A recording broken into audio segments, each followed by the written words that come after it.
could always use more heroes.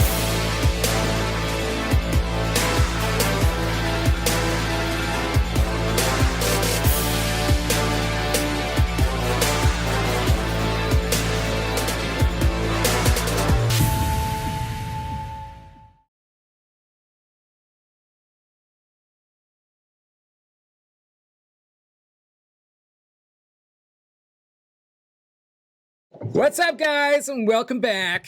This has been a long time, I think, since we've gotten together like this, and so it's an extra special off-season version of Hero Recall today. I'm still going to call it episode 8 because I like having numbers, sequences, especially in numbers, because that makes sense, right?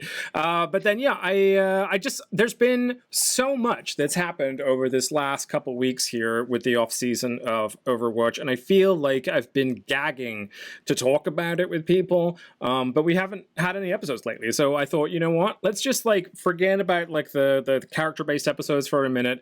Let's bring it back to Overwatch League to Contenders. Let's bring Keegan back in because he hasn't been with us since the first episode of Hero Recall, and let's talk about some of this fucking insane shit that's going on. So, as we all know, Overwatch is an anime. Basically, the way that things work behind the scenes has been, I think it's unraveled a little bit more recently, would you say? What do you feel about all the sort of rumors of there being no support for the World Cup this year, and that's why they had so many errors with the recording? Do you guys see any of that stuff?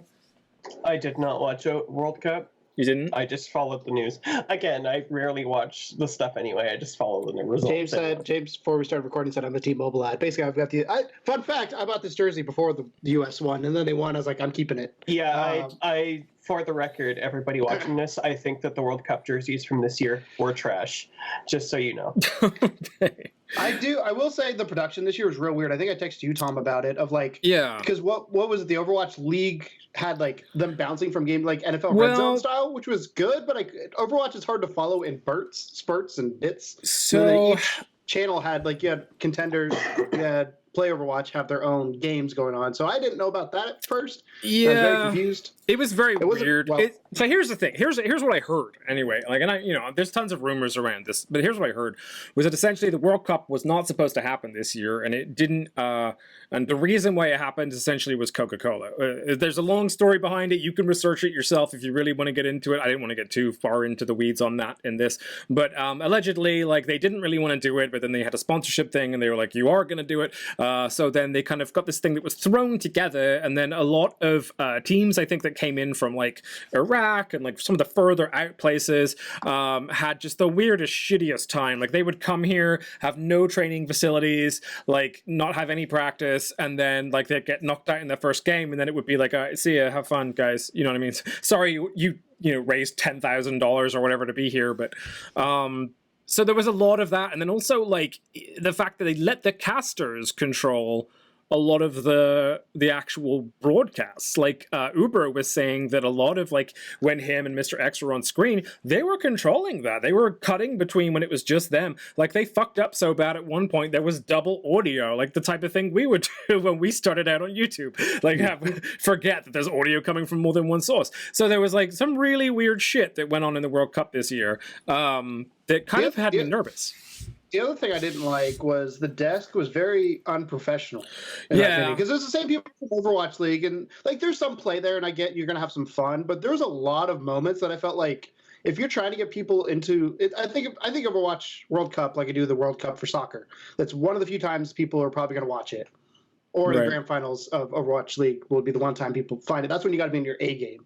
And I feel outside production, I think production had a lot of issues, but I think also the professionalism of the desk had a lot of issues. I remember watching it. It was Golden Boy, Sideshow, Reinforce, and I think Bren. And I can't remember what specifically happened, but I remember going, oh, this is not a good look for anybody right now. Is it the Chuck E. Cheese thing? No, it was the eating the food from different countries. They shoved food down Sideshow's mouth and he couldn't talk. Brent, I get it, they're friends. But yeah. I don't know. I didn't see that part actually. That is weird. It was very much I wouldn't do I kind of give them the same level I would like an NFL broadcast. If they want to be equivalent to those people, their pregame and postgame need to be the same. And I think they did that with Overwatch League when they did like the halftime shows. Right. I loved how they did that.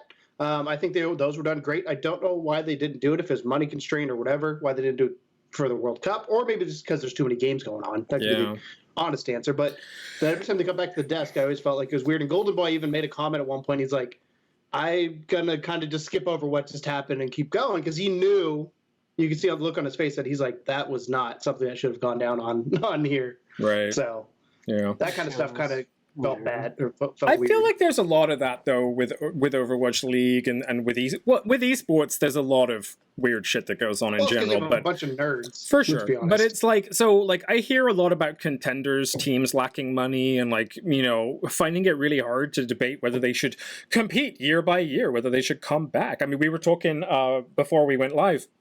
XL2, XL Academy, the NYXL Academy team are not going to compete this year in contenders, and they didn't really give much of a reason why. It was just kind of they just wanted to take a break away. It wasn't really worth it for them.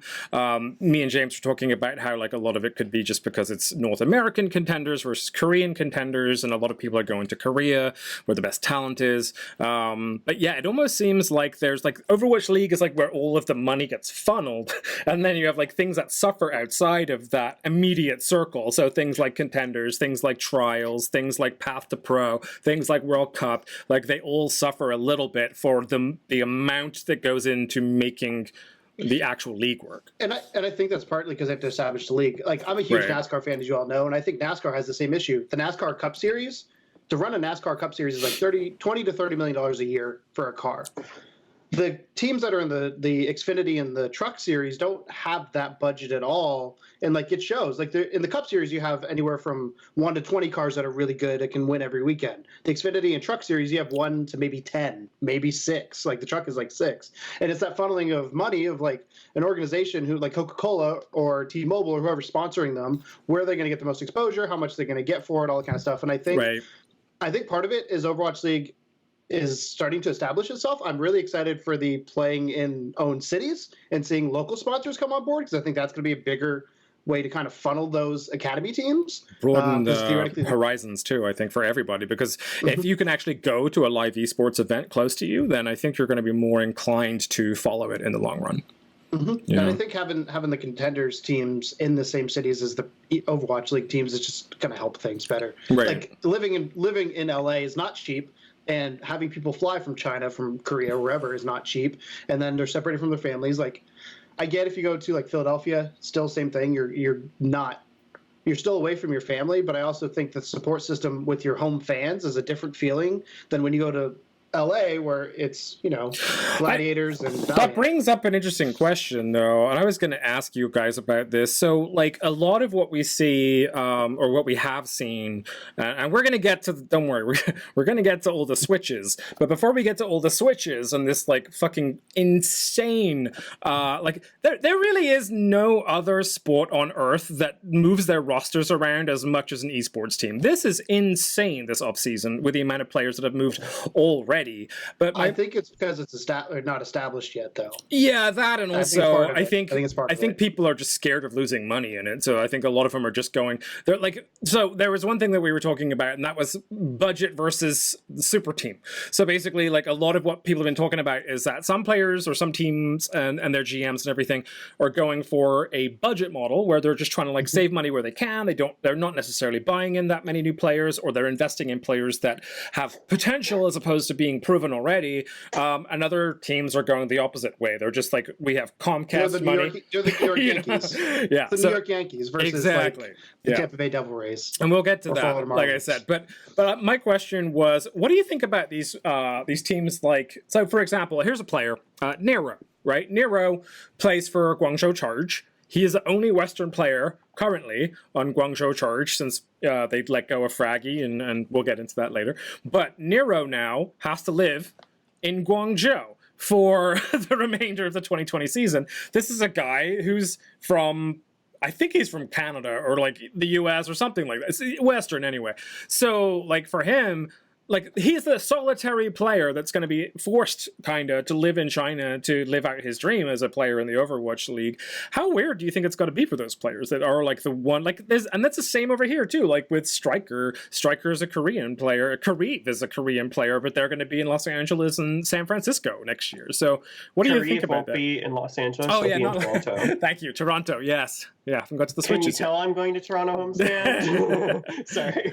So yeah, so Kareev like seems to be like the only Korean player on Toronto now. So it's kind of Roki's 2A, but we're getting into that later. Right. Yeah. So it's weird. So my thought was like about this. It's such an odd thing, but then it does happen in other sports. It's like, the same in every other sport. Like how many Canadians play on the Toronto Raptors? Right. Exactly. Yeah. Very few. And it's like I actually don't know how many at the moment. The answer is 0, just so you know. And you travel to where the best teams are. I mean, if you think about like teams like Barcelona and Real Madrid and stuff, like a lot of their players come from all over the world because they get to play for that team. You know. Mm-hmm. I mean, my Premier League team has a bunch of like people from Mexico, people from Portugal, people from like all over the place. So yeah, and if you're good enough though in free agency, you choose where you're going to go. Like the LeBron James. LeBron James is from Ohio. He played for the Cleveland Cavaliers. Right. Well, he wanted to go to LA because there was a bigger market for him to advertise himself. And I'm excited because I think again I'm curious to see what the homestands are going to look like all season long, because I think it's a big opportunity. But I really think it's a big opportunity for players outside of making money from the teams from endorsement deals. I'm curious what they will do, like the bigger markets like LA, Toronto, versus like, I don't know how big the Guangzhou market, it could be astronomical. Houston's probably not a big market for advertisers outside, but like Los Angeles is going to be a big place for advertisers. Houston did get HEB, which is apparently a very big chain. Texas and Los Angeles being the only two teams, I believe, that have 2 teams per area, right? Mm-hmm. There's nowhere on the eastern side that does that, is there? No, Europe doesn't have that many teams in general. It's Los Angeles and China technically, but China, I don't know, Chinese. That's a country versus a state. Yeah, Hangzhou. I mean, Guangzhou, Shanghai. I don't know Chinese geography that well. By my terms, Toronto, New York, Boston, and Philly are all pretty close, but that's by Canadian terms. So everything's really far away for us. So before we get too deep into like the actual roster changes, which I think are the most exciting thing to talk about, I do want to talk about just some of the changes in general, like what's new for the 2020 season, right? So we just talked about some of it there, the fact that there's going to be a lot of home stands. Each team has to host at minimum 2. Some are choosing to host far more. Which makes you wonder, how profitable those things really are, because when they did go on, they went really well. Like the Dallas one, the Atlanta one, they went fantastically. So I guess there must be money there. Thing. It's having a facility to be able to do it, because you don't want to sell it in an arena that is only going to have 3,000 people in it, because it's going to look real empty. Right, but then they also have with Philadelphia, for example, next year, they are hosting 3 different homestands in 3 different areas, and none of which will be in their actual stadium that they're building for construction. Yeah. Right, exactly. So a lot of people are having to just kind of like find venues until they can, figure all that stuff out. So, but yeah, 2 conferences, Atlantic and Pacific, 2 divisions in each conference. They are only going to be playing on Saturday and Sunday. No more Thursday or Friday games, which I thought was interesting. Which I think is smart, especially depending on if they're doing time zone things. How freaking late some of them go. Although I think Toronto's ones will be ending pretty early. Well, they're going to be weird, isn't it? Time zones. Toronto starts up at noon. It's going to be very, very weird, like actually having to stay up to watch a match in China or whatever. It's kind of. But it's no. I think as Americans and Canadians, as Western people, we're used to being spoiled. Think about people in Shanghai. Think about people over there. Like China is obviously the furthest east they have. But it does say start times will be local to market. So yes. I mean, yeah. Yep. Anyone who's followed F1 is already fucking used to this. 28 matches per team. There will be a mid-season All-Star event this year. They're doing that slightly differently.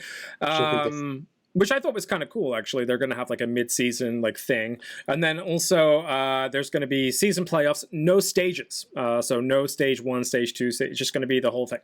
That makes me happy because I hated the stages. I was not a fan of that system, I will say. Like, yeah. Weird. Overhyped, like, you want a stage championship, congrats. Yeah. It means basically nothing, except for prize money. It was weird.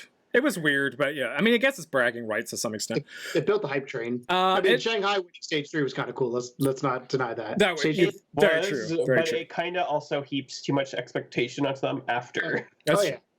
Atlantic Conference is split into North and South Division. Our North Division is going to be Boston, London, New York, Paris, and Toronto. It's a pretty exciting division, I think, right? It's a pretty good one. I think... Who do you think has got the worst of it there? I mean, I think it's obvious, but someone say it out loud for me. Who do you think's got it worse in that bunch? Knowing the roster changes as they are now. I don't know the team. Say one more time. Boston, Boston, London, New York, Paris, or Toronto. I'm going to say that Boston and I still think Paris, even though they've had some good pickups. I think Paris. My gut was Boston with it. Boston is... Because I think Toronto's the team let's be honest, I think Toronto's team to beat. There. I think... With New York? I don't know, because here's the thing. I think Toronto's the team to beat. Let me explain why I don't necessarily agree with you on that, okay? wait for me, and I know that you support Toronto, James, so I've thought about this, so bear with me. I've thought about this. You can relate to this as well, Keegan, because I'm gonna draw inspiration from a recent event that you have watched, which is the World Cup. Toronto is currently, with all the changes that have happened, an all-star Western team. So it's like every single player on there is a Western player, except for Karif, as we've discussed, and Rookie, and they're all like. Actually, I think they might have let that dude go. No, Roki's two-way. He's on Montreal. Oh, nice. Montreal and Toronto, I'm pretty sure. So everyone else there, though, like Surefour, Agilities, like all these guys, like they're all like famous as being like superstars in the West. So, but do you remember the situation with the Canadian World Cup team this year? That World Cup team... I blame XQC. Well, we can do that, but I don't think it's necessarily XQC's fault. That's a stacked team. I do. That's a stacked team, and XQC wasn't even playing for the first couple games, so we can't blame them for everything, right? So that team drowned because even though individually they're all very talented and obviously have a lot of money to pick up the amount of players they had, as a team they didn't gel at all. So I think Toronto may be a case of too much money and too much name dropping and not necessarily enough teamwork, which is something that San Francisco have proved you do need regardless of talent, although they do have talent as well. Yeah. I think of it more like the Philadelphia Fusion the first season. Remember, the Fusion were a bunch of great players from all these different backgrounds. Super mixed roster. Most diverse roster. They started off pretty good, but I don't think anybody would say they were probably one of the top teams in the league. And then they came back, and once it clicked, I mean, obviously having Carpe always helps, let's be honest. Right. But with say QO always, and all that, well, not always, but a lot of the time, he can carry a fight. Not this season. But I think that's going to be one of them. Is like, if I agree with you, there has to be chemistry there. But I think if they can make that gel, they are a team that is going to be scary. If they do make it gel, it'll be very successful. But I think so. Again, we haven't really gotten into the switches yet, which we will do. But I wanted to go over this briefly first. London has let a lot of players go, and no one really knows what their team looks like just yet. Although it does look like they're going for kind of like up and comers, like more so the budget model that I was talking about earlier. And then, of course, Boston. I don't think they're gonna have as much success. Although I really hope that they do, because I think some of those players really deserve it. I hope they do, but I have no trust in Huck knowing what he's doing. I think he's a complete idiot. Yeah, I'm gonna put that out there every time. Huck is a complete idiot. I'm just going like Robert Kraft. So if Robert Kraft loses, who's the owner of the Patriots, I'm cool with it. That's what I've got against him. So let's talk about South Division. Or do you want to go into Huck team first? Owner and a new person to replace Huck, and I'm good. Anyway. All right. So South Division: Atlanta Reign, Florida Mayhem, Outlaws, Fusion, and the Justice. Pretty stacked as well. Now, I would have said previously that Florida would be the team to be the most nervous in that, or Justice. In this case, though, not so much anymore. Outlaws are actually the team I'm most concerned for on that division. And once more, that's Atlanta. That is Mayhem. That is Outlaws and Fusion and Justice. What do you think? I mean, obviously, What was the question? Which ones, like last year we would have laughed about Justice in Florida, right? Because they were kind of sucking in the GOATS meta. And then after the GOATS kind of, when it's merry way, suddenly players like Saya players like Corey, they were popping off left, right, and center. And right, exactly. So like Florida and Justice sort of started to look really tight at the end there. Outlaws, however, have been kind of fighting tooth and nail. They're one of those teams that you look at their roster and you think like, these guys, they have a really good team, but for some reason they can never really, put You also run must in. consider though the coaching. Right. They have a brand new coach. They do have a brand new They coach. have a brand new coach who's primarily before it was, I think their coaching staff were both Korean and they had one Korean player, which I don't like. I think it was a bit of a language barrier, perhaps cultural differences might have affected them. Because last year, I think it was the coaching almost entirely. They just the team never looked like they had a decision on what they were doing. And do you want to tell everyone who their new coach is? Harsha, previously the coach of Vancouver. well, not the coach, but one of the coaches. One of the coaches for Vancouver. Right. It was. Right. So everyone, I think, is pretty impressed with Harsha. So that they do have going for them. Outside of that, though, I don't know. I'm worried for Fusion, to be honest. Although looking at the team they have put together, I think they're very much in contention. I think this is probably one of the more competitive conferences. Yeah, I agree. Divisions. Because it's one of the ones that sucks because obviously the team I want to win is in it. But I look at this as again, I'm going to compare it to baseball. You have the AL East, which is the New York Yankees, the Boston Red Sox, Toronto Blue Jays, the Baltimore Orioles, and the Tampa Bay Rays. Those are your 5 teams in it. And I think every year, obviously, Boston, New York are always really good. I think Toronto surprises people. I think that's what this division is. You're going to have those teams that are really good, and you're going to have that team that's really good, but not as good as the other two. And you're going to flip-flop a little bit. I think this is going to be a division at any point anybody can take anybody down, which is scary because Fusion's in it, and I'm a Fusion fan. But we're a scrappy team, so it's okay. Yes. And you guys got Fury. That is true. All right, let's talk about Pacific Conference East Division. Starting with Chengdu, Guangzhou, Hangzhou, Shanghai, and Seoul. That's a hell of a division. So Chengdu Hunters, Guangzhou Charge, Hangzhou Spark, Shanghai Dragons, and Seoul Dynasty. This is definitely the hardest to pronounce division of all the Chinese. Chinese slash. That's actually Chinese and Korea, I guess. That's gonna be really good for games this season. I'm thinking about seeing DM versus Prophet. I'm thinking about seeing a Ming fighting off against some of the other that's a hell of an exciting division, I think. And I'm actually I'm kind of I don't care who wins. I think everybody wins just from those teams fighting each other and us getting to watch it. So I'm okay with that. I think it's the most stressful division. Yeah. I think those teams are going to put the most pressure on themselves, which is why I think there's going to be a couple of them that are going to crack because they're going to try so hard. I mean, let's be real. The Korean players put a lot of pressure on themselves in general. Oh, yeah. They're amazing, though. We've seen, obviously when Vancouver came in last season, nobody expected them to be as good. I think we expected them to be good, but nobody, I think, expected them to be as good as they were out of the gate. And it was just a crazy thing to see, but we saw them start cracking near the end. When Goats went away, when 3-3 went away, they definitely showed some weaknesses. So I think this division is going to be one of those ones where there's going to be a lot of pressure every game. Every game, I guess, in Overwatch League in general will have pressure, but I think these teams are going to put the most pressure on themselves, right? Specifically the coaching staffs, and I think we're going to see the most changes within this division than any other one. And the West Division is going to be Dallas Fuel, LA Valiant, LA Gladiators, San Francisco Shock, and Vancouver Titans. I feel bad for Dallas and Valiant. Yep. you know, it's I mean, anyone that's stuck in the same division as San Francisco and Titans should be a little bit scared, especially for teams that seem to have gone largely for the budget model, like Valiant seems to have done this year. Gladiators, not that stacked this year. Like, they're kind of making a run with known good players that have had off times lately, like Bird Ring, things like that. The Gladiators roster is Shaz, Big Goose, OGE, Ripa, Panker, and Space. And Bird Ring as well has been announced for them. Yeah. Well, this website is with the latest one. So I think that's kind of you okay there, bud? Don't die. Settle down. Get a drink of water. It's not that serious.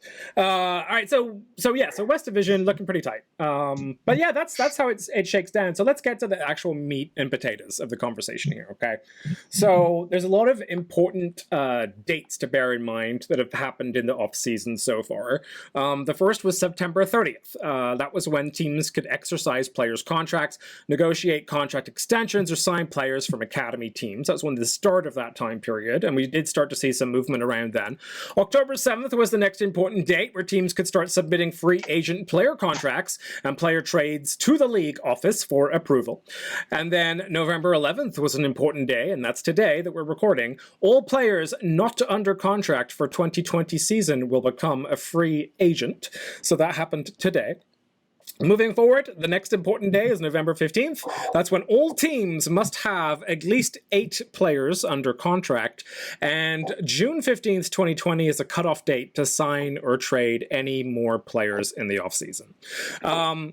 So with the 8 players under contract by November 15th, I think it's kind of interesting. I think a lot of teams seem to be going for a 12-person roster this time around, and it almost seems like they're going for like 2 complete rosters. I think they're going for the San Francisco school of team building, which is to have 2 entirely separate rosters, except for Rascal and those players that just play all the time, Moth, but like 2 entirely separate rosters that they could put out at any given moment. And I think a lot of teams have gone for that. Some mixed, some more Western, some more Eastern. So those are the important dates to go forward. So let's get talking about the teams themselves and some of the moves they've been making. So first of all, I'm just going to do an alphabetical order. So we're going to start with Atlanta Reign. So the first thing that Atlanta Reign did was trade Funny Astro to Philadelphia. So how much do you know about Funny Astro? He's a streamer, right? He is, yeah. Yeah, very popular. Very, very popular streamer. He also happens to be one of the only people that has multiple accounts in the top 10 for the NA region. So he has about 4 accounts, all of them Lucio, in the top 10 for the ladder in North America region. And he has gone to Philadelphia, so I'm not mad about it. He was Atlanta Academy, I think, last year. Yeah, right? he was, yeah. Yeah, he was in Contenders last year. I remember watching some contender matches with him in it. Yeah, he's solid. I think he's definitely an upgrade over Neptuno as our main support for Philadelphia. It should be interesting to see him play alongside Alarm. Alarm being a Korean player and Funny Astro being very much an English player. But maybe they'll run like Funny Astro and Boombox, and they'll pick up another main support potentially to play alongside Alarm. Who knows? So we'll see. These fusions still have announcements to make, right? That is they true. Haven't said them yet. There's more to come. Yep. They've said they've got more to come. ATL Academy did also make some more headway when they promoted Hawk up to the main Atlanta Reign team as well. They also released Daco. Lots of rumors around that one. Allegedly Daco, a little bit toxic, a little bit kind of, argumentative, and wasn't really gelling well with folks. So allegedly that was not such a sweet parting of ways with Daco. And then Endlayer as well got released. Now, Endlayer, that was a surprising one because everyone that's ever seen Endlayer play before he got signed to Atlanta Reign said he was one of the scariest DPS they'd ever seen in their life. Like, this dude could one-clip you with Tracer before you blink. Like, insane. He got signed to Atlanta, never really played, and then they let him go. So you do have to wonder, like, what they have in mind if they're letting go, allegedly, like, one of the best possible DPS on the market right now, and not, like, trading him and getting money or anything for him. They just literally just didn't sign him. Or there's something going on behind the scenes we don't know about. I mean, that's the other thing. Could be true. There could be some sort of drama that we don't know, or maybe, hell, it could be a visa thing for some of these people. That right. Sounds a lot like a Fissure situation. Oh, Fissure's so great. Fissure's all this, and then he ends up not playing. Like, he ends up having some problem with his team. And then they did, and then now, so that's all the official moves from Atlanta Reign, but there's 2 rumors I want to get into as well. So official moves over. Those have all been like officially announced, the most recent being November 9th, which was Enlayer. And then, so the big rumor currently is that the Atlanta Reign have signed 2 DPS players, Sharp, from Team Envy. That's Sharp with a capital P, if you've ever seen his username. Very, very good DPS player. And then Edison from GC Busan Wave for the 2020 season. Both of those players are supposed to be joining Edison and Sharp, 2 of the, again, most sought-after contenders, DPS players. Weird, because they let Enlayer go. Follow me on this journey. They let Enlayer go. They signed Sharp and Edison, but they already have fucking Baby Bay. They already have like a pretty DPS heavy roster at the Reign right now. So like, why are they just bringing in more and more DPS? Where's the tanks? Because Baptiste is going to be a DPS player now. with this new tweak. That's weird. I don't know. I don't know. It's bizarre. But then the other thing that I wanted to talk about. I think though Atlanta Reign's always been DPS heavy. Like they've always had the DPS star power. Think of them with Defran. As love him or hate him, exactly. Defran was definitely a ticket seller and a jersey seller. Yeah, and they're still selling Defran jerseys, weirdly enough.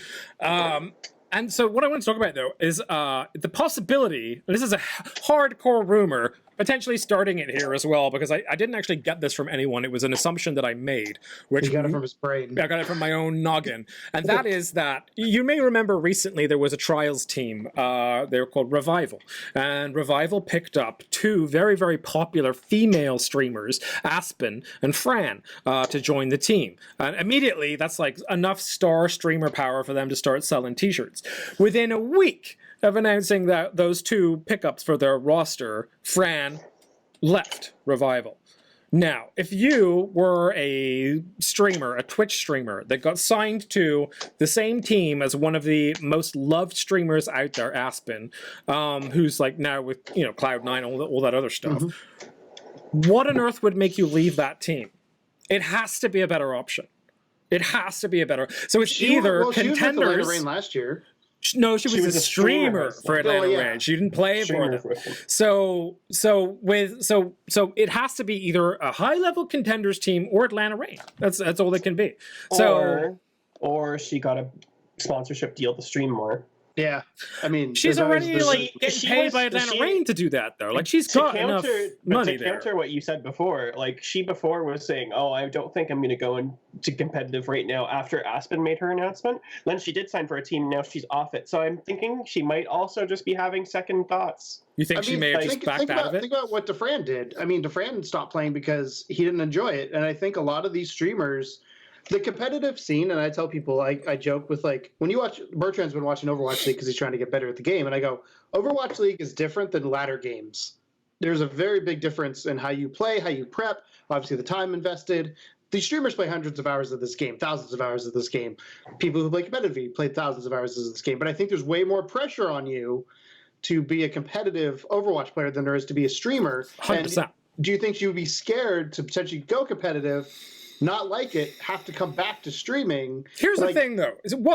So, for one thing, there's a precedence, right? You just said it. Defran was the precedence. They hired Defran because he was a good DPS player, but he was a ladder player. He wasn't a team player. No one had ever played on the team with Defran. He has competitive history. In other games, but not in this. So they picked up Defran mostly for name recognition alongside skill, right? So it would be kind of a similar thing. Think about how many Fran jerseys they're going to sell if they sign her. I agree, but I also think from her personally, I think it would be. I feel like she would be up for it. I feel she'd be up for it because then she would. What would she do? She'd do what Defran did. She'd just step back down again. But she's a female. That's something. I'm not sure. I'm not sure she'd be up for it so much, and especially like. I just Aspen to me seems more competitively minded. Fran seems more streamer minded to me. So Aspen being a streamer, but also I think she's transitioning more into the competitive thing. I think Fran maybe is just. You think she's not ready? How it plays out, but I don't think. I think she's having second thoughts about the whole competitive thing. I also think before it was already having second thoughts. With her being a female, if it goes badly, people are going to say. She couldn't be held up to it. She couldn't take the pressure. You think there would be extra pressure on her? Yeah, Yeah, Yeah. I think there will be. Versus Dufresne was like, hey, I'm going to step away. I just wasn't cool for me. I just want to do my own thing. Right. I think if she did that, it would be because we know how toxic gamer culture can be sometimes. I think it would I mean, come out and be Gaguri like, had enough well, of it when she girl came clearly in. can't play an Overwatch League. Yeah, Yeah. and there was a segment I think that they did with Gaguri during the season last year where I think she basically said stuff like, "I'm playing for all women out there." Can you imagine that pressure? Yeah, yeah. I mean, a lot of people accused her of cheating when she started because they didn't think a girl could have that good at aim. You know, I mean, it's ridiculous. So, yeah. So I don't know. I thought it was a juicy attempt at a rumor, but we'll see. We'll see what happens. I don't know. All right, so let's move on. We got a lot to cover. I'm moving on. Boston Uprising. Okay, so here's a team that just October 21st let go of. Hold on to your hats. Kellex, Aim God, Alamo, RCK, Persia, and Stellar, and then traded Blase to Houston. They essentially gutted most of the team. There's not really many people left. They got rid of everybody except for Fusions. True. And Color Hex. Yeah, Color Hex and Fusions, I think, arguably the two standout players from Boston last season. Kellex, underrated. Blase was too. Kellex is underrated. A lot of people liked Blase. Do we know Fusion's contract? Because he started out as a two-way player, and then there's that whole controversy. They signed him. Not that question, but from a monetary standpoint. So when you sign a two-way contract, I guarantee you get paid less than if you signed I'm pretty sure they signed him to a full contract to avoid. Yeah, they canceled the two-way. But what I'm saying is they signed him to the full contract, but I guarantee he was probably cheaper than some of these other people we've named that they got rid of, which is why he's staying. That's true. True. No budget. They're keeping the guy that's good at a cheaper price, and then when he thinks he can get paid more, he's going to try and go somewhere else. You have to also, which is agreeing with your point here, Keegan. Who is their manager? Huck. He's always looking for money. He's just trading people to get money. That's why I swear to God, that guy does not care about the team's competitive record. He just cares about making players look good so that he can get money for them. He's the owner of the Tampa Bay Devil Rays. That's all he does. He's just looking to get a buck. There is one story, a couple stories that are sad in that list of names that I rolled off though. Like Kellex got picked up. We'll get into that later. Aim God got picked up. Alamo, poor guy, came in towards the end of the season there and then didn't really get to play much and then like already cut. What about RCK? That guy's got to feel pretty bad, right? RCK got done so dirty. He's got to feel pretty bad about that. So he swapped with Note. You know, between Dallas and Boston, they swapped. Note got re-signed to Dallas. RCK did not get re-signed. Do we know why that swap happened with that trade? Like, is there any trade? My theory is that after the Fusions deal went bad, Huck decided that he needed to get money for somebody, and traded Note. And it's been analyzed as probably one of the worst trades of that season for both teams. Yeah. I was going to say, because there's no logical reason for them to just trade those tank players, because I didn't think one was better than the other. I think it's fairly equal. I think that, wasn't there an option there? Wasn't it like one was a trade and one was trade plus money? I feel like maybe, I don't know if it was an even swap. I don't remember. I don't know. I feel like there was some money. It was a bad move for both teams. I don't know. I think Note's an upgrade over RCK for Dallas. But RCK's flexibility would have been more useful to Fuel, and Note's consistency with the team would have been better for Boston. Yeah, you're probably right. All right, so and then Persia and Stella as well, and then Blase did find his way to Houston, so they do have him next year, so that's gonna be quite fun. Houston also has 4 DPS players. On the 28th, Boston did announce 2 new signings, Myunbong and Jerry, so 2 Korean players, and you know, interesting. You know, getting rid of a lot of players and then pulling on a couple Korean players like that. And then November 7th, a couple days ago, our good friend Swimmer and Muffin, they moved up from the Boston Uprising Academy team and joined the full roster. So yay for Swimmer and Muffin. And I'd like to say as well, Swimmer, we kind of, like, not really know Swimmer, but like Swimmer hangs out in some of the Discords we were in, and he seems like a really nice guy. So I'm super happy for him. The fun story for you, his dad, Swimmer's dad, popped onto the Overwatch League Facebook group and was like, hey guys, this is my kid. He's signing to the Boston Uprising. Does anyone else a parent of an Overwatch League person?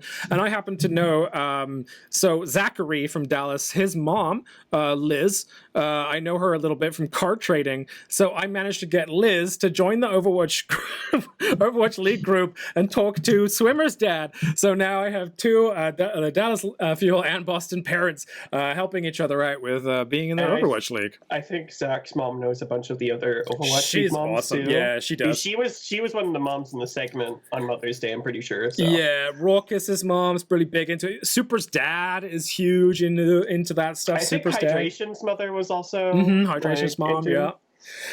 So really happy for Swimmer. He deserves it. He's been a consistent streamer, consistent backbone of Uprising Academy. Good dude. And of course Mufin as well. Chengdu Hunters. Nothing. Nothing at all. No actual movement. No rumored movement. Which they haven't done anything since signing Leave, have they? No. Which is interesting because they weren't good, but they also were that weird ass team that played different comps than everybody else. So who knows? Maybe they're like, now that we're not doing 3-3, now the 2-2-2 is a thing. Like, bad either though. No, they would contest. Jinmu is kind of fucking nutty. Jinmu is nuts. Ameng is nuts. Yeah, they're a solid team. I'm really excited to see what they do.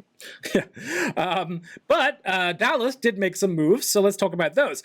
OGE got traded to the LA Gladiators in exchange for a Decay, so that adds a very capable DPS to Dallas Fuel, and then adds a very good mate tank to Gladiators.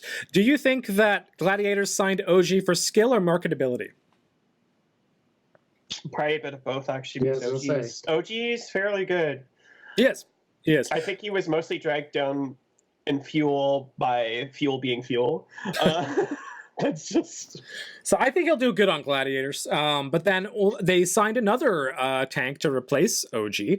Everyone's favorite Gamsu. So Gamsu, which from this partially makes me sad because I really liked him on Shanghai just because it was such a good story with him going over there. Like, I'm a big Gamsu fan, and like I'm excited that obviously he's still in the league, but I wish he'd stay with Shanghai. There's a rumor that people were cycling around that maybe Gamsu wanted to stay with a North American team because of his dog. Yeah, that was actually one of the reasons, and it also makes sense because he's back with Note, and Note and him are good friends. They still hang out. So I think didn't even think about that because they were together. That's actually a good move. So he might have signed for some of the silliest reasons as part of his consideration. That's probably not the only reasons, obviously, but like his dog Uni. Or Uni, I'm not sure which way he pronounces it, and Note, and now he has both those things. Gamsu has been satisfied, so maybe he's ready to pop off. Gamsu has been satisfied. Oh my god. All right, so yeah, and that's kind of an adorable story, and you gotta kind of wonder about it as well, like if any of these Korean players like came over to the US and started playing in Los Angeles and just fell in love with the place and didn't want to go home to Korea, I wonder how much harder it is, though, for a Korean player to play in the United States because of the visa requirements versus... especially now. Because I don't know if you still need a visa to play in Overwatch League if they're playing in another country. I don't know how that works. I know there was a bunch of visa issues with Hangzhou for a while because they had like... was it Crystal got like stuck in visa hell for a while? Even Sideshow. Crystal was lying about that, though. But to be fair, he was purposely screwing around so that he could stay home. All right, so let's move on to Florida. Florida released Hagapen, Swan, Zephyr, DPI, and Rain. No signings as of yet, and no rumors as of yet. Florida is a team that just strips themselves every time. They're like, we're just going to dump everybody and see what happens. I mean, they did say they were going to go full Korean, and it looks like they definitely did that. But then they let go of most of the Koreans, so who knows? Saya Player is still there, and I think Saya Player is really the one consistent thing with Florida, who's been there for every single season and always performed for them. So I am excited to see more Saya Player, but I would like to see better players around him as well. I do think BQB was good as well, by the way. Do we remember season 1 when Florida Mayhem would come out on the stage and they were the greatest walkouts of season 1? Can we bring that back, please? Like, I love the professionalism that's been happening in Overwatch League, but I want those walkouts to come back because I loved seeing I still have, like, I actually do have a Florida Mayhem jersey, but you know who it is? Swoosh. Swoosh. Yeah.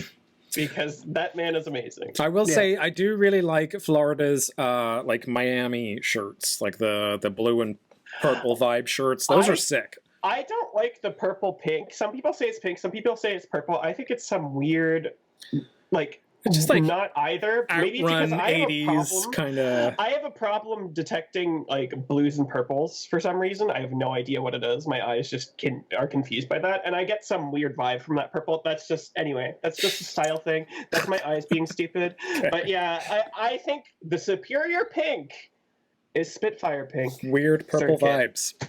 Weird purple vibes. That's. But I'll even show you guys what the superior pink is right here. All you people with Mayhem jerseys, I'm sorry, you're wrong. This is the best pink. That's a salmon, isn't it?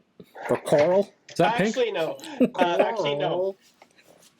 Tom. Spark has the best pink, but Spitfire has the next Spark has the best pink by far. I bought a Spark skin just because it was pink. Bubblegum pink. Love it. All right, let's talk about Guangzhou Charge. So Guangzhou, interesting mixture of feelings around this. A lot of these announcements. I like a couple. I like these people as individuals. I don't know how they're going to play as a team. So they re-signed Rio. They re-signed Chara. They re-signed Eileen. They re-signed Nero, who's the poor Western guy in China. They re-signed Shu. They re-signed Happy. Then, after re-signing all of these players, they let go of Hotba, Fraggy, Only Wish, and Bishu.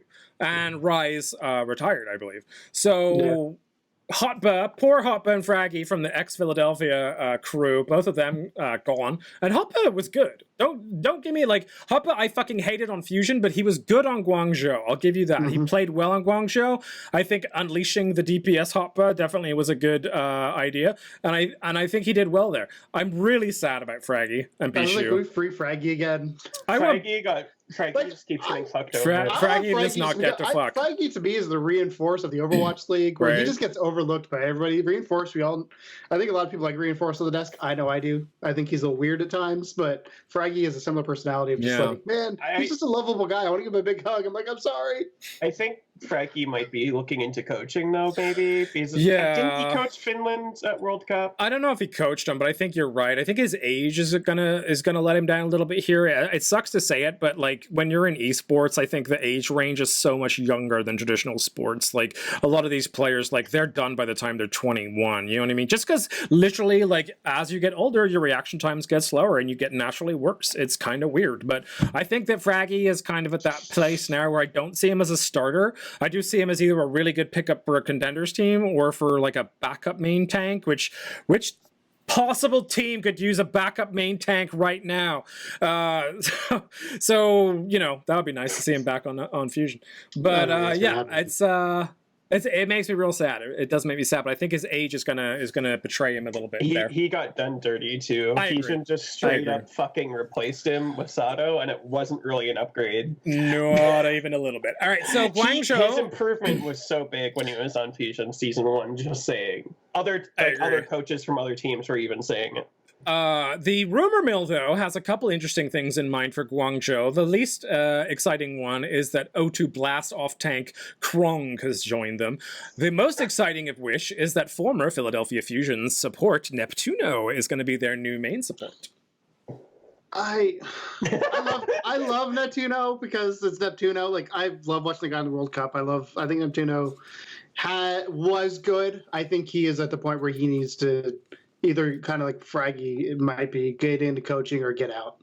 Like I think I think he's too toxic to coach. Yeah, so there's a lot of rumors around his toxicity, which have not really helped things, I think. But I mean, allegedly he did put in a really good showing at the trials for Guangzhou. So that's the main reason why they're looking at him, is that he actually did gel really well with the other players, which I thought was interesting. Yeah, but that's when you're desperate looking for something. When it gets rough and hard, you're gonna revert back to what you know. Yeah, so that's an interesting move. I don't know. I don't consider that an upgrade for them necessarily. I think that may end up causing more problems than it fixes.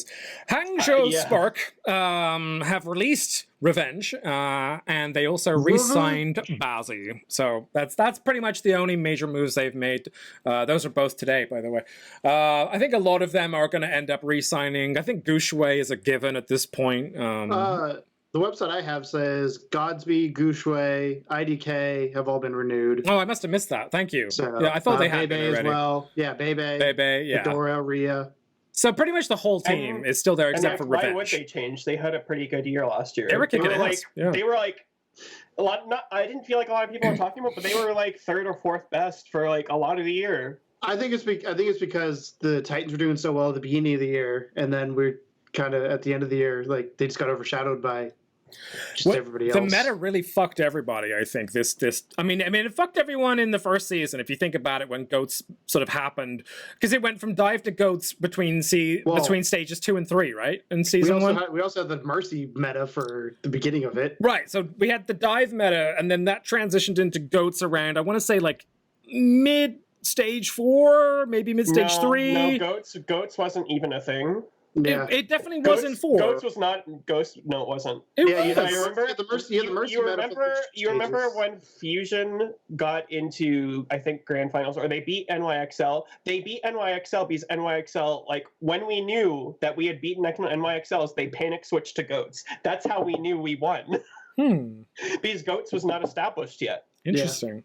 Yeah, I remember Snow fucking popping off on that. I just remember on Dorado, like, there was maybe a minute left and they switched to Goats, and I was, like, crying because I'm like, we've won. They're panic switching.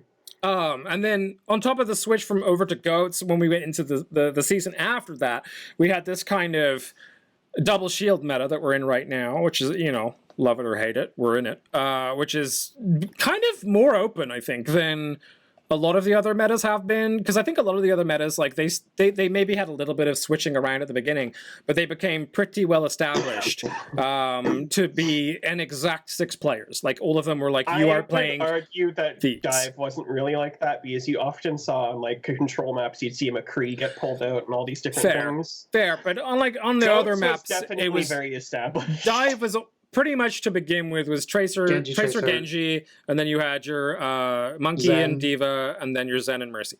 And But then you'd see like Or Lucio. double sniper, you'd see double sniper did eventually. pop in there for You'd see Widowmaker instead of Tracer. For line of sight maps. Agreed. So it wasn't as established as Goats.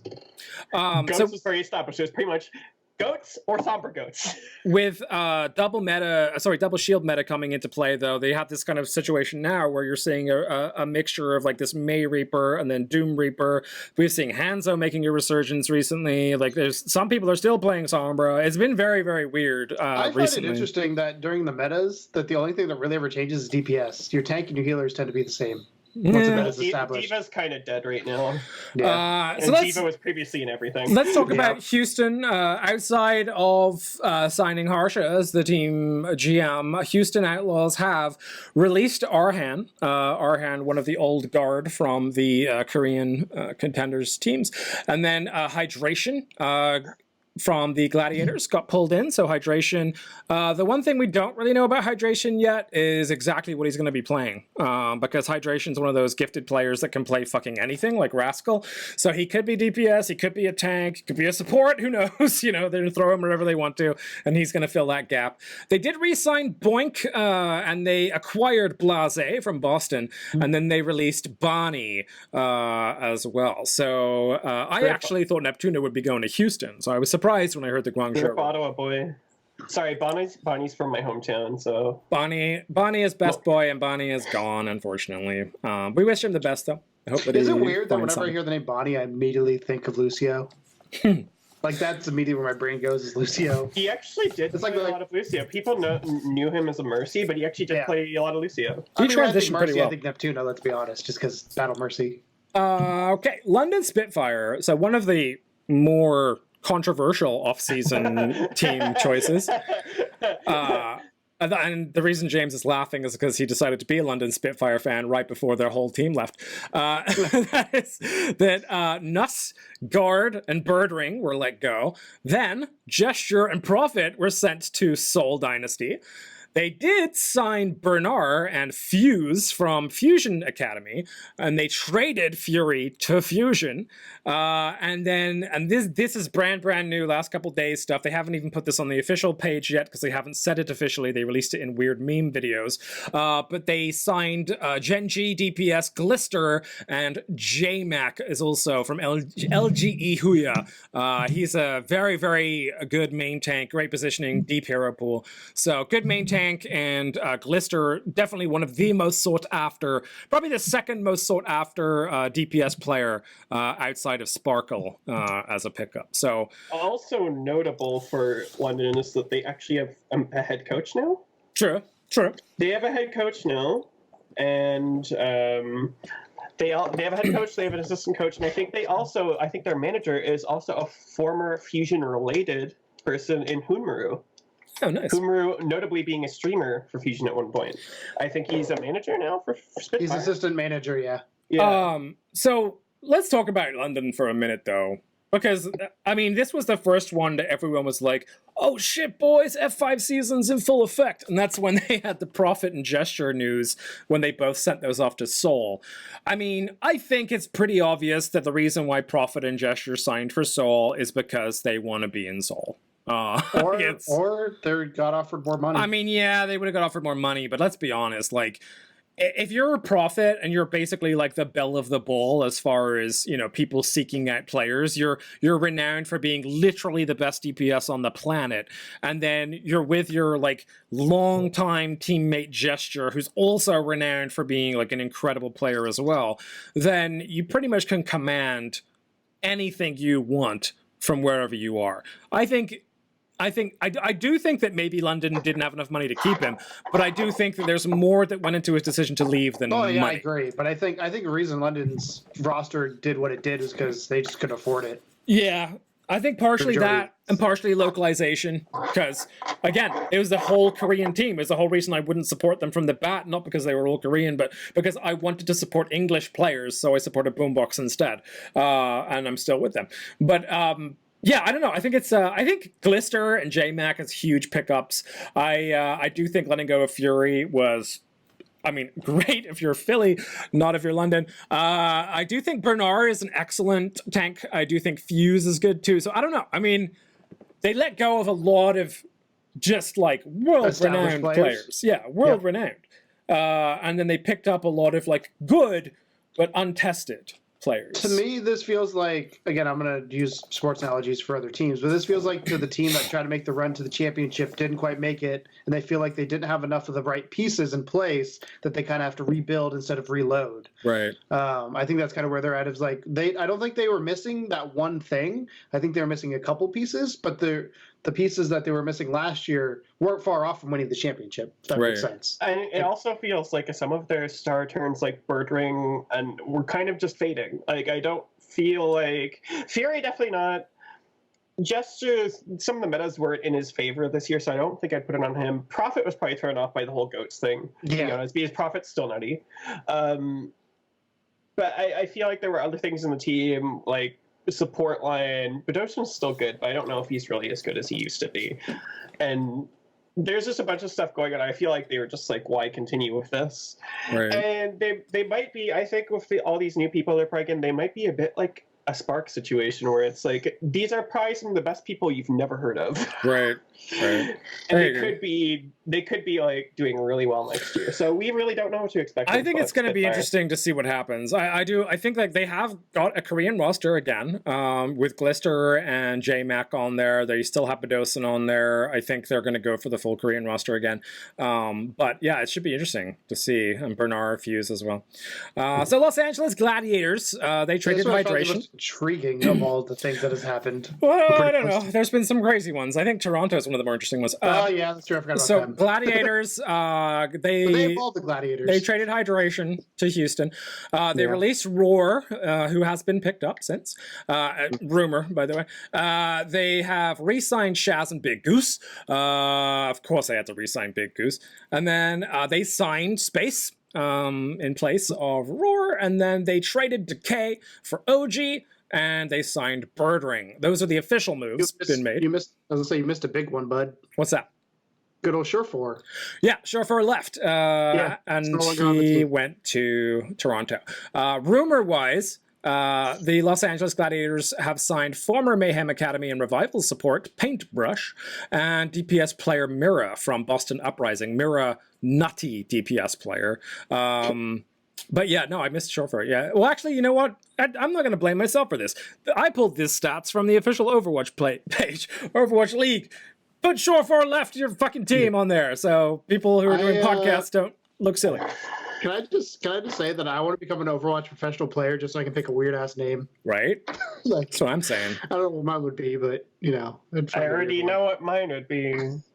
Didn't who is it? Oh yeah, Beast Halo changed his name recently, didn't he? Changed it to Beast. It's just Beast now. Yeah, it just goes by Beast now. It's Mr. Halo to you. So the Gladiators, to me, I feel like they've retooled some of the things they lost, but I also feel like they're not going to be the team they were last year, and I think they're going to have lots of issues. I actually feel like OG in space is a pretty good tank line. Their tank line is sick, and their support line is good. Is really good. Yeah. I think a lot of people overlook space. I think their DPS is the part to be worried about here, unless Mira pops off. If Mira pops off, Birdring, I'm not. Birdring, I don't have much confidence in. I think he's fading. Yeah. He had some injury at some point, and after that, he kind of is just.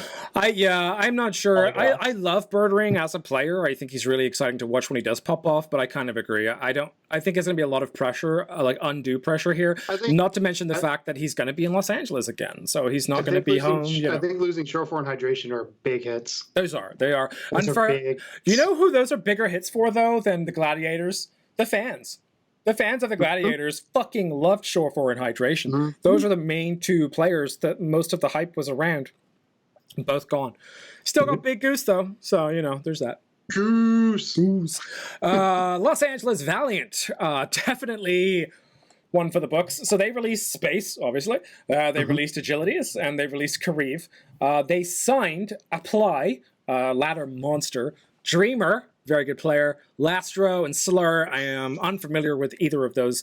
The Valiant GMs and assistant managers came into some comment thread somewhere because people were shitting on the Valiant for getting rid of a bunch of their, because think about it, they were one of the more kind of iconic teams in terms of their players, right? I would have said with Agilities, Custa, it was like a big deal. Also, Fact Fiction and McGravy are gone. Oh, they got kicked as well? Yeah, Fact Fiction is gone. Thank you for picking those up. So what I heard, though, was that this team is well scouted for. So even though not many people really know what these guys can do, the scouts from Valiant apparently are seeing something that no one else is, or at least that's what they're putting out there. They're saying, you guys don't know. You guys don't know what we got until you see it. Supposedly, though, the parent organization, I'm pretty sure, is also doing COD esports, and apparently put a lot more of their money into that than they did for Overwatch League. So I think it's a big question. Budget move. Yeah, that's just one of the rumor things. I think it's a budget move. Yeah, I think it's definitely a budget move. But I think it's interesting actually. Call of Duty are doing the same thing Overwatch League are doing with the actual established city teams, which I thought was interesting. It's also more expensive to live in LA and have to house players in LA. New York Excel, October 8th, they released Flower. Poor Flower. He's the Freddy Adu. He's the Freddy Adu. He never got to go to the ball, did he? Never got to be a croissage, whatever you have up here. Flower was he was really good at World Cup, but I think he also had a birdring thing. I think he got an injury, and after that he wasn't so good, like a hand injury. Yeah. And for some reason he just never has really made headlines since then. I think that watching him join. Did you see the playoffs match with CLB talking to him? So there was a playoffs match. New York were playing. It was the one where they got kicked out of the playoffs for the end of season 2, and they brought in Flower after losing a bunch of maps. And CyBLB had been the reason why they'd lost a couple of them.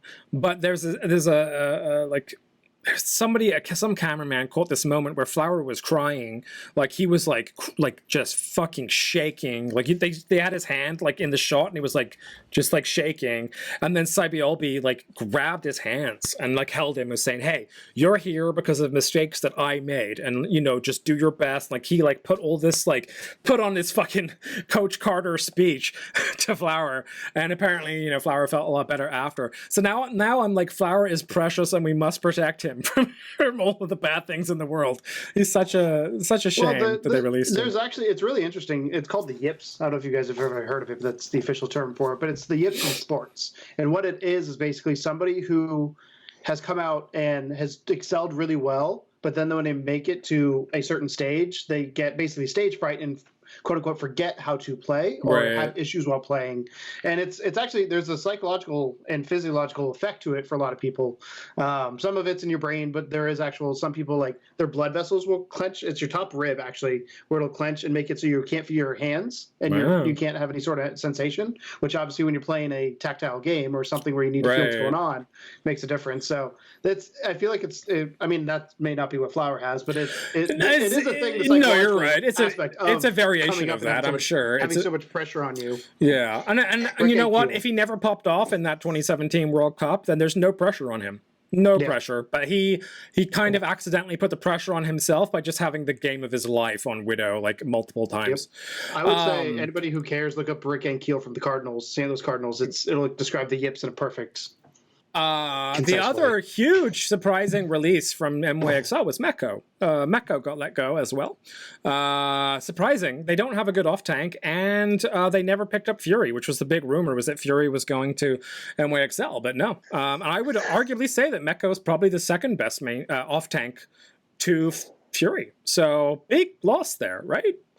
There was a rumor I heard. I think it's a far-fetched one. I don't think it's true, but a lot of people have been saying Mecco might go to Outlaws, which I think makes no sense whatsoever. But I'm just putting it out there as a thing that I've heard. Interesting. I do not think it's true at all because he'd be the only Korean player, and it wouldn't make sense. But that's I would like to see Mecco at Paris. I'd like to see him at Paris. I think he'd do well there. I don't know if Justice is looking for an off-tank, but Justice could also be a place. I don't know. Mecco should go somewhere. I expect Mecco to show up somewhere. So I have like some super fresh off the press news as well. Like literally 2 minutes before we started recording, Halo of Thoughts dropped a big rumor that New York Excelsior are promoting XL2 off-tank Dang Wook Bianca Kim to the main roster. So they are getting an off-tank. It's going to be from their XL2 Academy team. So that's kind of cool. Speaking of Paris, though, so Paris released Shadowburn, Danye, LH Cloudy, and Finzi, and then, and this still blows my fucking mind, signed the most sought after player in the entirety of Contenders, Sparkle.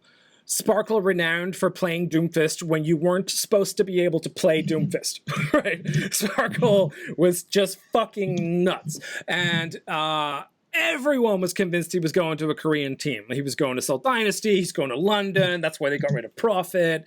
Nope, he's going to Paris. And he's going with Hanbin and Z. And I think the coach as well. They got a Korean coach as well. Yeah. So...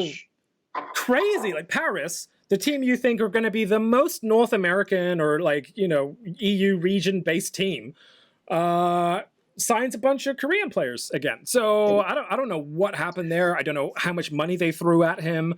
They kept Soon, notably. Soon. Played crazy in the World Cup. And yeah, so Sparkle and Soon is a terrifying prospect. I don't think they'll be playing DPS at the same time, but if they did, I would be very nervous for the opposing team. I feel like this is Shadowburn swan song. I think he's gone. I think he's done with his career at this point. He's had enough chances at this point. I think he'd be again a great pickup for a Contenders team, maybe, but but I think his league days are over. Yeah, maybe coaching. With Sparkle, I think it's interesting because, again, there's rumors of, obviously, with the localization, wanting to go somewhere where you're comfortable with. And I'm sure there's a lot of money that was tossed at him, but it's one of those things like, if he's the one piece, because I think Paris is a good team. I think Paris has the ability to win it next year. And with this I think lineup, they do now. Yeah. Yeah, I was gonna say with this lineup, I feel like they definitely have cemented their chances even more than what they had before. But I have a feeling that it took probably a lot of convincing. But I also think the fact that they brought the coaches in, that probably was a giant package deal that had to have happened. That's exactly what I think. How that's going to affect everybody else. I think is this a LeBron James situation where he controls everything? I think Sparkle said, if you let this guy come with me, I'm yours. And no other team said yes to that. I think that's what happened. I think which would be real hard to do. Would be insane, but yeah, I mean, I guess they had fuck you money, and they were just like, okay, we'll take them. It doesn't matter. We just want Sparkle. So someone overpaid quite significantly, maybe, for a Sparkle. Philadelphia Fusion, they released Neptuno, and then they released EQO, and then after that, they released Elk and Kib, poor Kib, again, by the wayside. And then they re-signed EQO, which was just a giant debate. The whole thing was just them fucking with everybody, I think. Either that, or he did shop around a little bit and realized that they were the best offer. I don't know. I think he probably did. Because I think, you have to remember, he came out with the Fusion, and that's kind of his first time out on the big stage. They were the first people to put him on. Yeah, and I think he was kind of to see what he was in the market. I would too if I was him. It was so funny. I specifically remember when EQA came out the first time, like, what are Fusion staff doing? I have no idea who this kid is. And then after one map, I was like, okay, I get it. I get it. They know what they're doing. He was impressive, yeah. But I think that's what it was, is he hadn't tested the market ever before. And yeah, he didn't know so... what value at. It was weird. I don't know. I mean, I'm kind of happy that he got to try that. I also think I'm super happy that he came back, and I am going to buy an EQO shirt in celebration of that as soon as they release the Season 3 shirts. They also promoted Alarm. Alarm, renowned for being the best off support on the planet behind Jonak and like Jaehong at this point. So basically Alarm is, everyone has said Jonak 2.0 when they're referring to him. And he's been pushed up to the main team. Makes me sad for my boy Boombox. Do think that he'll probably take a back burner to Alarm. I think Boombox is getting to the point where age is going to start becoming a factor. I think Elk didn't play out the way I think the team wanted him to. Yeah. I think that's what this all is. I think Elk was a drama thing, if I remember. I'm not sure, but I feel like maybe there was some drama there. He wants to go to college, though. Yeah. Which, considering how volatile esports is not a bad move at all. Yeah, like, true that. Everyone's like so sad for Bonnie, but I'm pretty sure Bonnie has like some sort of really fancy degree. He graduated from the same. He has. I don't think he's a doctorate, but I think he was in like some sort of biology thing. He actually has a degree from the same university I have a degree from. Nice. So look at that. Canadians together. Funny Astro got picked up from Atlanta, and then we also got Fury from London and Ivy from Toronto. Ivy never really. Ivy. Oh yeah, he never really got a chance to pop off that much at Toronto, but when he did, he's good. That boy popped off. So we have arguably now the best backline, I think, in the history of OWL with Funny Astro and Alarm. And I'm sticking with that. Fury, the best off tank in the world. And then Carpe and Ivy and EQO is our DPS line. The main tank is going to be... That's the only part that scares me. Sado, I want to love you. I do, but you make it hard. Here's multiple things for you to consider, though. I think that they might actually have another main healer that they might be bringing in, because Funny House are, while good, mostly only known for Lucio. So I think they might actually have someone else in mind. B, we don't know if they have another main tank, but maybe they do, because they still have announcements to make. Other thing is, I think that Sato, partially, a lot of people, he isn't as good as he was advertised to be, but I also think that a lot of people started hating on him needlessly and have been holding a sports grudge since he replaced Fraggy. I do not think everything has been his fault. A lot of the times it just feels like because he's the main tank. Main tanks are the first ones to get fucked over, let's be honest. I think it was Monty, actually, who said it best. I think it was him. it may have been someone else, but he was saying how Sato is like undoubtedly one of the best Winstons on the planet, but the main reason why like the whole thing with him and Philly kind of always looks like what are you doing? He just seems so out of sync with the rest of the team, and I think that's a communication issue. I think it has to be, because there would be times when maybe he was doing the right thing but at the wrong time. You know what I mean? Or like vice versa. I also think at some point, and I think this actually has something to do with Neptuno as well, is that they just wouldn't give him the support he needed. Yeah. So maybe with, a person that's, I mean, you think about like Super, right? Think about on San Fran, or even like Bumper, back on Bumper's heyday.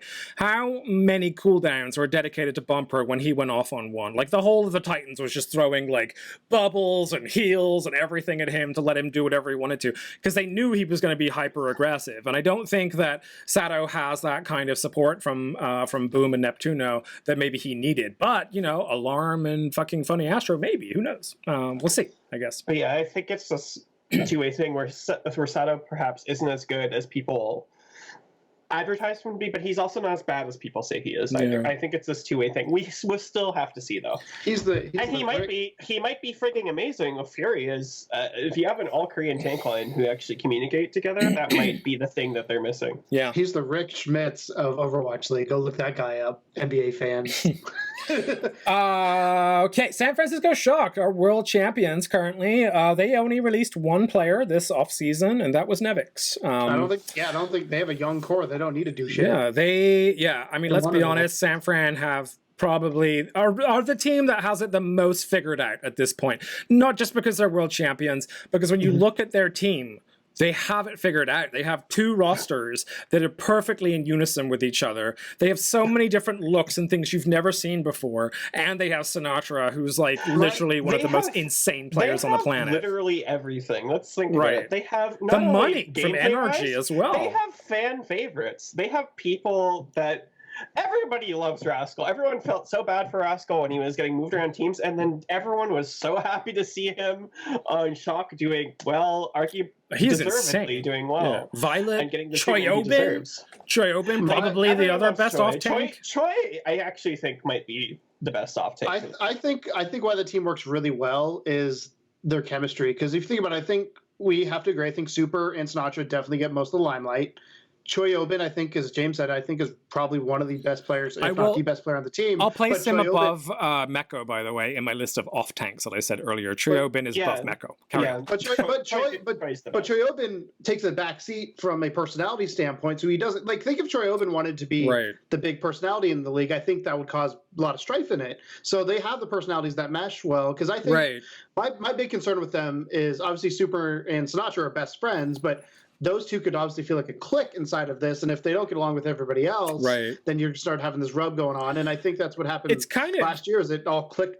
Yeah, I think the click is a good way to put it. Like, you can kind of see when it clicked as well. Like, you can see like Stryker, like the way that he hangs out with Sinatra is like different, like to how it used to be when he first came on. Like, he's very much more relaxed now when you see him. And I think when Stryker initially came on, there was this kind of concern that it was going to be like him against Sinatra for the starting spot. Like, it was going to be, okay, who do we put? Either it's going to be Stryker, it's going to be Sinatra. Whereas they did this just double lineup thing instead. They're like, fuck it, let's have Architect over here, Sinatra over here, Stryker over here. And I know you're an NBA fan, Tom, and most look at like NBA championships. Most NBA's teams have a 6 or 7 man they can go to, and I think San Francisco has more than 6 or 7 they can go to. Yeah. But I think that's a prime example though, of like those. But those people are comfortable with those roles, and they're not there to steal the limelight. Because again, I'm going to do an NBA reference here because it popped in my head. But Oklahoma City. The Oklahoma City Thunder imploded because James Harden wanted to be the guy, Kevin Durant wanted to be the guy, and Russell Westbrook all wanted to be the guy. Those 3 players together will destroy any team. But those personalities didn't mesh because they all wanted to be number one, and they all wanted the ball. They all wanted to do the big play. And I think that's why San Francisco does really well. They have amazing players, but their personalities mesh so well together where nobody feels like nobody's overriding anyone else. Yeah, nobody like. They let Super and they let Sinatra, and I think Sinatra even steps. I think Super has the biggest ego of anybody in the Overwatch League. No doubt. But I think the San Francisco Shock understand that, and they understand like to let him have that. And I think to just makes their it seem credit better. as well, they stepped back graciously because Super, when Goats was meta, I mean, Super was king, right? He was like the one of the best Reinhardts in the league. He's a Reinhardt specialist. But then when the meta shifts, you don't see very much Super. Like now and again, they roll him out on the Orisa, but he's a Reinhardt specialist, so it's not quite the same. So I think he did really well at like taking that back step as well and allowing other tanks to step forward. That's what I'm saying. Like that's the team mentality versus the individual mentality. Correct. Like it's amazing. Basically, San Francisco has everything. Like I said, and you have to give a lot of credit to the staff. They clearly set up an environment that and the supports owner. all those I don't know who that personalities. owner dude is that always shows up when there's a trophy to be held. But the owner guy for San Francisco, he's legit awesome. Like he's like, do you know the guy I'm talking about? He's like 50, 60 years old. He's like always Andy there. Miller. Is it Andy Miller? Is that his name? His name is Andy He Miller. owns NRG, right? He owns NRG, and he owns the San Francisco Shock and the Sacramento Kings. That dude is insane. He hangs out with Sinatra like whenever they're doing interviews and stuff like that. It's so nuts. Like he's such a nice guy. Anyway, Seoul Dynasty. All right, let's talk about Seoul now. Poor Seoul. Seoul was supposed to dominate the Overwatch League before the Overwatch League was a thing. Seoul was supposed to come in and wipe everybody Seoul up. and Dallas. Because, Seoul and Dallas. Oh yeah, and Dallas. But they did not do as well. It turned out that New York Pixel decided to be Seoul, and they dominated instead at the beginning. But Seoul has now decided to fight back. In doing so, they have stolen Gesture and Profit from London Spitfire, two very, very, very sought-after players. They've re-signed Toby and Creative. Toby, solid support, and then Jexy has got let go. They did bring Wizard Hyung back in. They signed him to Seoul, so that should be good for the coaching side of things. But it is worth pointing out that currently Ryu Jae-hong is not signed to a team and has Jae not. Hong and Zunba are the two that aren't signed right now. But specifically Jae-hong, is most people's concern, has not gone back to Seoul, and people do not think he will. There is a rumor of where he is going, and I will get into that later, but he did this kind of a stream where he basically like laid out kind of like what he would need in a team that if he wanted to go there. And it was like, there's this weird thing with Koreans and boosters. I don't know if you've seen this, but like there's a lot of players that refuse to play for a team that has anyone that was ever caught in the whole boosting thing where they were boosting accounts on ladder. So like Fissure refused to play with boosters. Jae-hong refused to play with boosters. And then you have like, we have you have to remember two on our team. We have in Sado Asian and culture, Funny Astro. Honor's a big thing in the Asian culture. So For sure. That's why. But yeah, so Sado and Funny Astro being both being done for boosting on Philly means that we're not going to see Fissure or Jae-hong anytime soon. That's okay though. All right, so Shanghai. I mean, I'll take Fury. So Shanghai released Youngjin. Very surprising. Youngjin, I thought, put a hell of a performance on, when he was playing. I thought he did really well as a Doomfist specialist, particularly. I do think that Ding and DM maybe overshadowed Youngjin a little bit with their duo because they did so well with the whole Pharah Widow situation there. But yeah, that one surprised me, Youngjin getting let go. And then also officially let go Koma, the main support, has been let go as well. So are you ready for the rumor? So here's the rumor.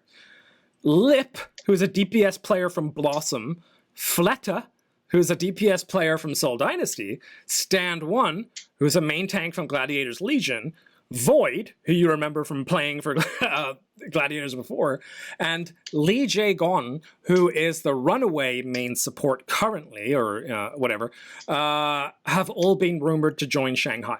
That is an insane fucking lineup of people. You know what's funny to me, and I think I said this, I can't remember if it was to you, Tom, or who it was to, is like the Shanghai Dragons, the first season, were the laughingstock of Overwatch League because they didn't win a game.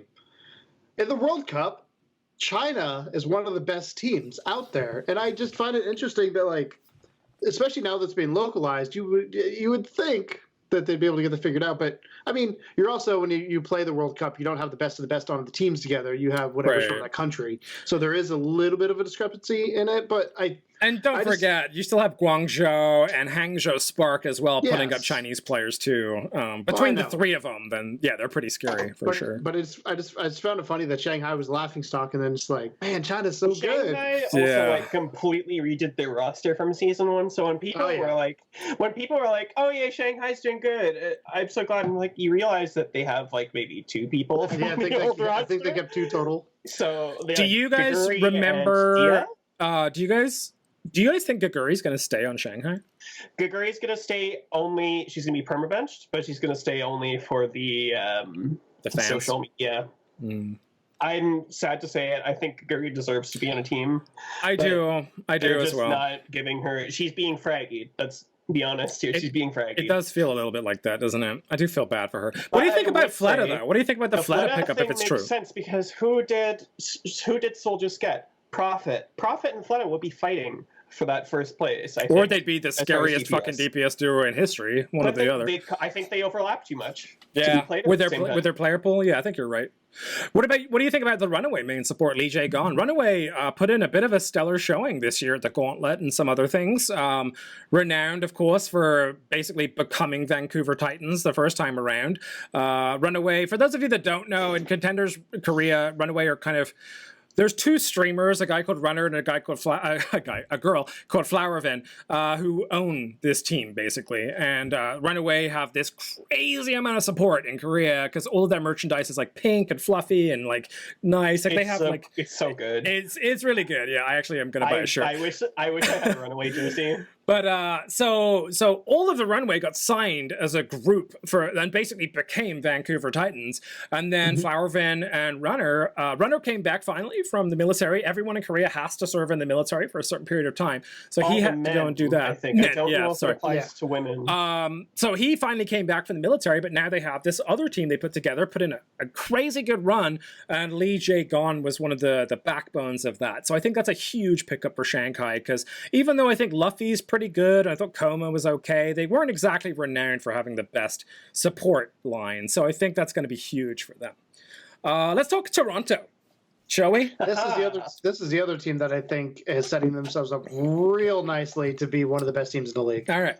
So Toronto, as we mentioned earlier, has kind of gone for the superstar team side of things as opposed to the budget side of things, but has decided rather than having a Korean superstar team like Philly and some of those other teams have gone for, they've hired all these extra Korean players in, they're going for the Western thing. So they have released Gods, I'm 37, Aid, and Sharik.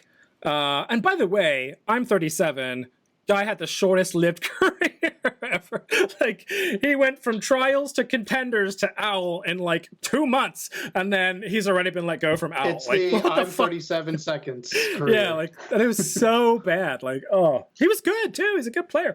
Anyway, they re-signed Rocky. Thank you for pointing that out earlier. They released Yakpung. They not re-signed. They signed Kariv.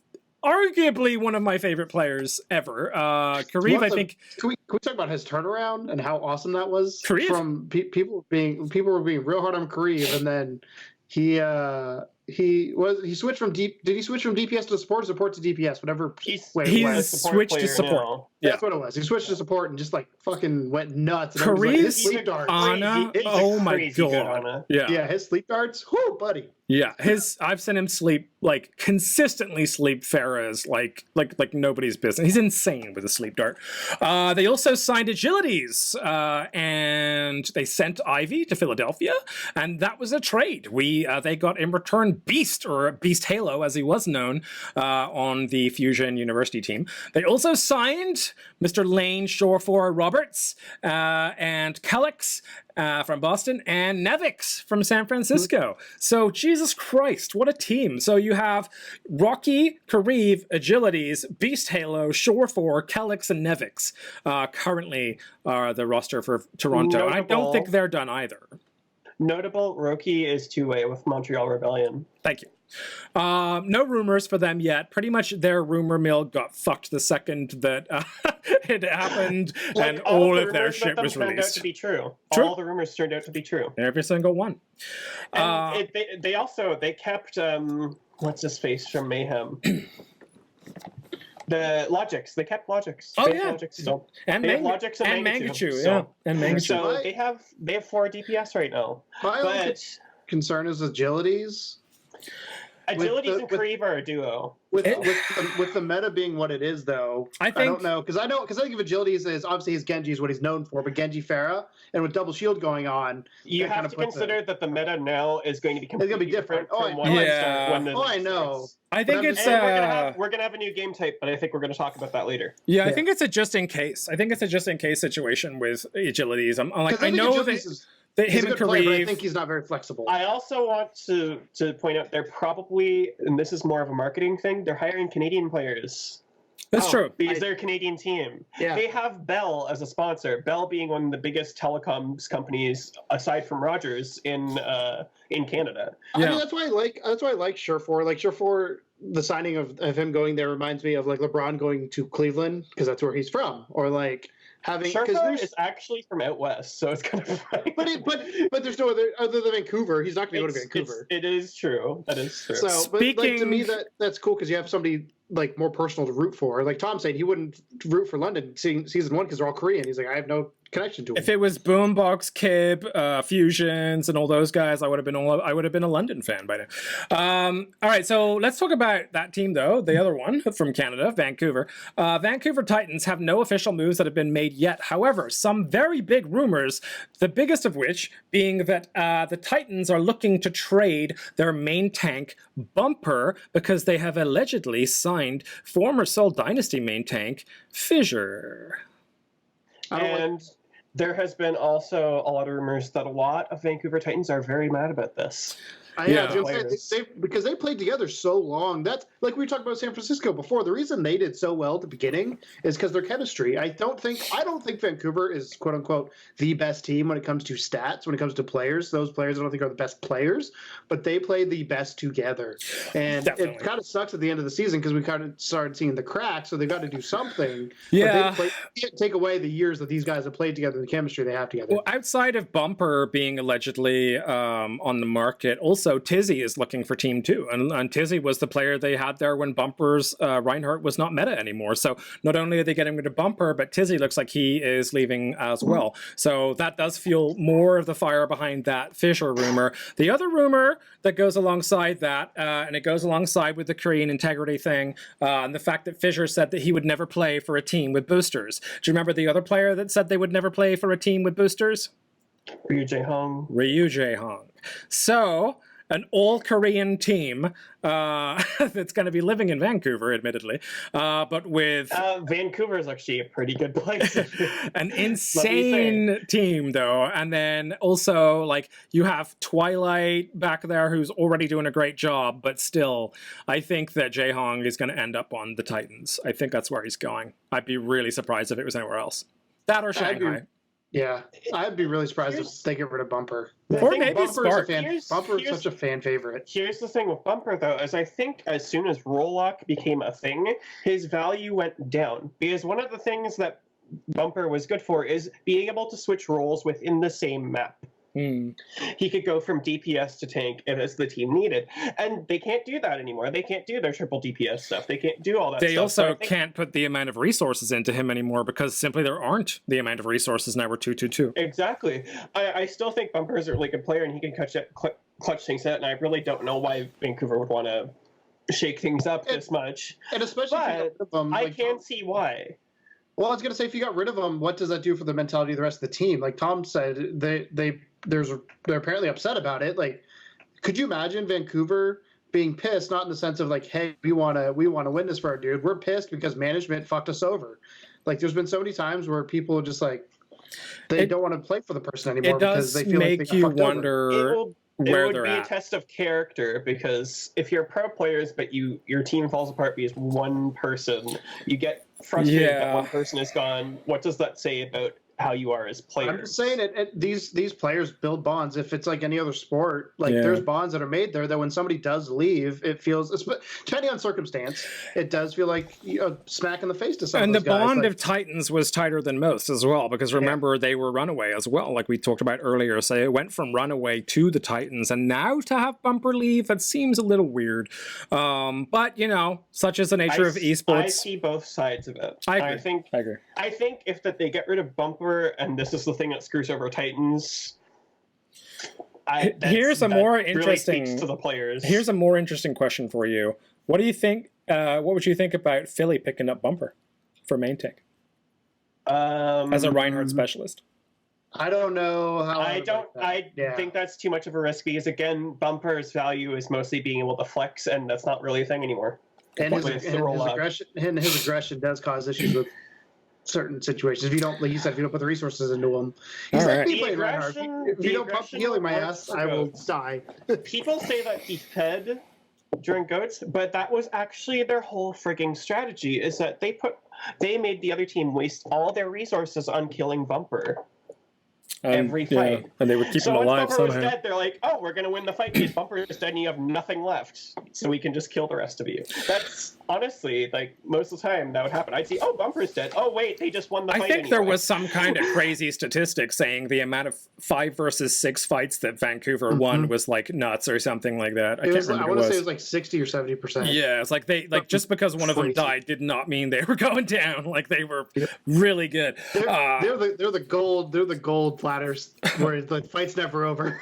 So, lastly, the last team that we're going to discuss is Washington Justice, one of the teams that had the unfortunate example of being basically Shanghai Dragons for Season 2 for a very long time. They went winless, and people were very, very concerned about the Justice, rightfully so, I think. They did not have a lot going on team-wise.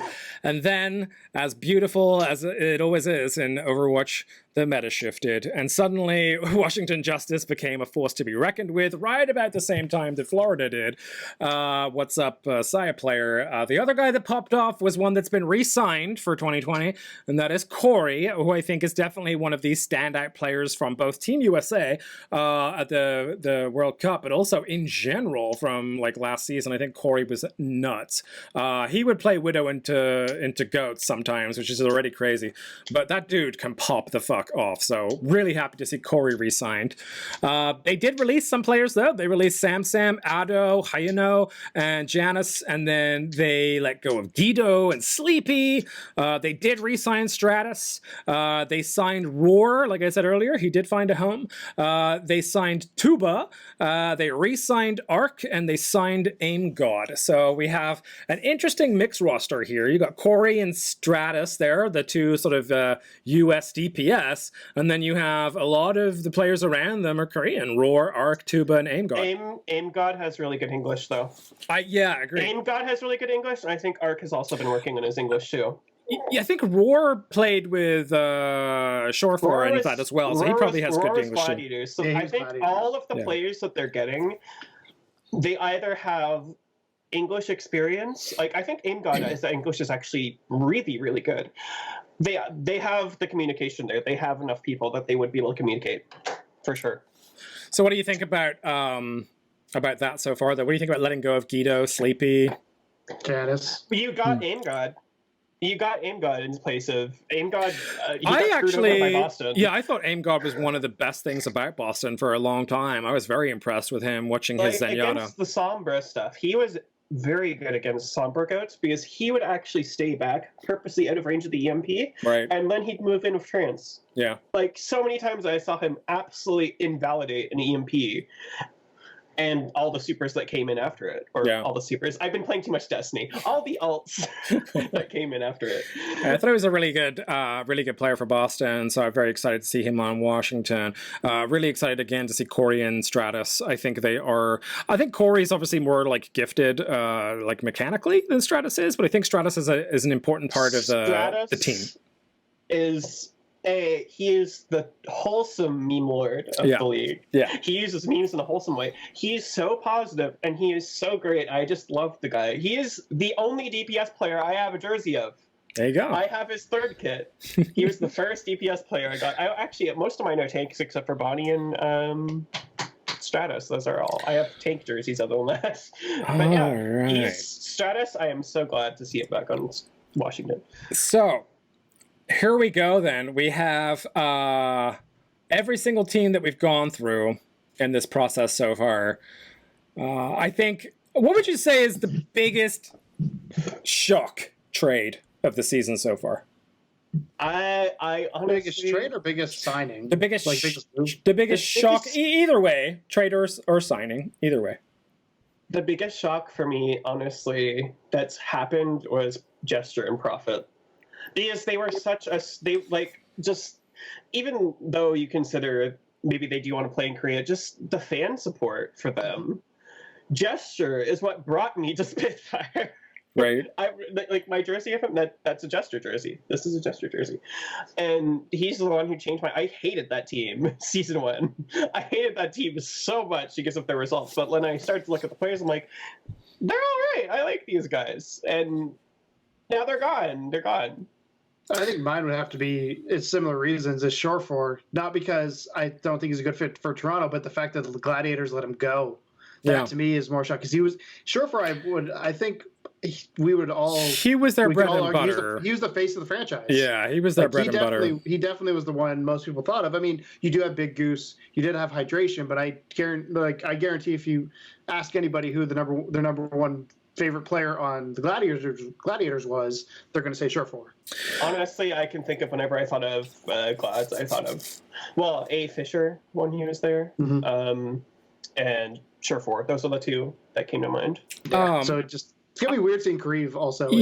I think Sparkle's still the biggest shock for me. I think Sparkle going to Paris is still the biggest one that was like, actually, what the fuck? I think it's because I don't really care about Paris, so I haven't really thought about it that much. Yeah, I want to like Paris. That is a big See, I don't know Sparkle that much, so it didn't surprise me. So I actually thought that Sparkle was going to be going to London. That's honestly what I thought was going to happen. Yeah, I mean, so here's the situation. Like, so the EU always feels pressure in esports because, like, we not only have to show that we're better than America, because obviously why not, but also like Korea as well, right? So like I think that Paris, a lot of fans wanted Paris to be like a sort of an EU super team, if you will. So all those players that were like in the World Cup that were playing for like anywhere in Europe, they wanted Paris to be like that team, basically, like take the best of those teams and put them on Paris. But then they kind of went the complete opposite way with it. And I think they genuinely would have had more success as like being loved and being a franchise that people kind of want to root for if they would have gone that way, if they would have made it like an EU, thing. In fact, that's largely true, and it's really sucks to say it, but some of the comments in response to they were very... Oh, there was racism. Fuck. Yeah. There was huge racism. And it kind of reminded me of some of the stuff that happens in soccer in Europe. Oh, yeah. There's a lot of racism in soccer in Europe. A lot of racism in Europe in general, to be honest. Yeah. But, I mean, it's not like there's none in America. But, it's... I don't know. It was weird. It was just weird for me. And again, not because, like... I always sound like the guy that's like hating on Korean. I'm not hating on Korean players. I love them. I just really want European teams to have European players, and I want Canadian teams to have Canadian players, and American teams to have American players. That's what the World Cup is. I know, but it's not as good. It's not as good. I look at it at normal sports like NBA, MLB, all that. Very rarely. Is it nice to have it? Yes. But how often does that actually happen? And that's kind of the mentality versus World Cup is like. Here's my 2 cents on it, is that I still kind of think that way too, but I actually really have started supporting Korean players recently because I just realized Korea has a better culture and they absolutely deserve everything they're getting. Oh, yeah. They have such a better culture for it. And esports, for sure. Still treat esports like a joke. Yeah. And that's why we're not seeing, people are complaining, oh, we don't have, all these people are signing Koreans. Why wouldn't you? You know what, though? The country is putting out players like nobody's business. You can hire a complete team. I do you think can hire complete contenders teams that will fuck over existing. It actually teams. Happened, yeah. Vancouver, look at Vancouver. Right. So what I was going to say, alongside that, though, yeah, I mean, the players are great, and the respect for esports is there, but I think it's turning for America. I think America is starting to become more esports heavy. I do. don't think it's happening. There was an nearly article, as fast as I'm it should. not as fast as I would like, I know that, but there was an article in Forbes recently that was talking about the growth of esports as being one of the most impressive phenomena of recent time. The fact that Overwatch League was on ESPN and my dad texted me saying, hey, that Overwatch thing is on ESPN, blew my mind. I went to a bar and Overwatch was on TV. And that to me is so cool. I mean, granted, how many people actually care? There's a conversion rate, all this kind of stuff. ESPN. It's the fact that it's normalizing it, though. Yeah. To that point too, when Grand Finals was on, I didn't tell my mother Grand Finals was on. She's like, "Are you watching Overwatch?" And I'm like, I wish I wasn't, because Vizia Cooper was getting fucking murdered. But she messaged me without me telling her at all. But she's like, "Oh, are you watching Overwatch right now?" I'm like, how do you know this? And the fact that like ESPN actually has somebody now dead, and again, ESPN I think is dying. ESPN's kind of reinventing themselves a little bit, and I think this is part of it. But they have people dedicated to esports now at the worldwide leader in sports, that network. Like they don't have a TV show for it yet. Let's not forget ABC as well. I mean, ESPN is good, but ABC, that's terrestrial fucking television. They're all owned by Disney. Let's be real. Disney owns everything. Right. TSN, which is just ESPN in Canada. For Canada. They actually you can actually watch Overwatch League on the app. On their TSN app. Yep, that's how ESPN is as so well. I think we're getting to a place that it's starting to get there, though. I mean, look at the investment so far. So you have like the fact that Overwatch League, as much or as little money as people are rumored to say that it makes, and I don't think anyone really has all the answers at this point, but obviously they're doing well enough that they have Coca-Cola as a sponsor, Disney is showing their stuff, ESPN, ABC, Lego, you fucking name it. I mean, let's be honest, how much would Disney love to buy the rights to the Overwatch franchise and use those characters in something? They're superhero. It's X-Men. It's a kid-friendly X-Men. That's what it is. So I think that, I mean, there's a little blood and guts here and there, with the Reaper and stuff, but it's I think that honestly we're at this point now where the biggest problem before, and the reason why I think Overwatch and specifically Call of Duty will do really well in esports over here is because Western players prefer FPS. It's that simple. We don't like League of Legends as much as Korea does, despite the fact it was made in St. Louis. The other thing that I think is going really well for esports right now, and Overwatch League, I think, is the leader in it. They may not be the leader in numbers, but they're leader in the process. Is they set it up like a traditional sports league that people understand. With team and I think names, dividing into divisions, north, south, makes it that much easier. Getting rid of stages makes it that Instead much easier. Instead of having like Cloud9 and team names that they don't know. When there's a city there, you mean something. Or you have the different, like, I can't tell you how many fucking different tournaments there are in general. Like, the casual fan's going to watch Overwatch League. They're not going to watch Contenders. They're not going to watch Apex. They're not going to watch any of these things because they're like, I don't care. But Overwatch League is making it like the NFL, like the MLB. They're making it that standard of like, this is the best of the best. This is where you're going to watch. And they're setting it up to where I hope they can financially sustain it, but they're setting it up to where they are equivalent in production kind of value to those leagues. And I feel like it's getting noticed by the casual fan. Like the fact that my dad, like I said, hey, this is on ESPN. What is this? Why? This is that Overwatch thing you've talked about. Like, that to me is cool because my dad does not care about Overwatch. Whether he watches Overwatch League, I don't care. I don't know. He probably doesn't because it's my dad. But the fact that it's on ESPN is exposing it to more people that may not be non-gamers, but they're sports fans. And I was dead set against esports. Tom can tell you.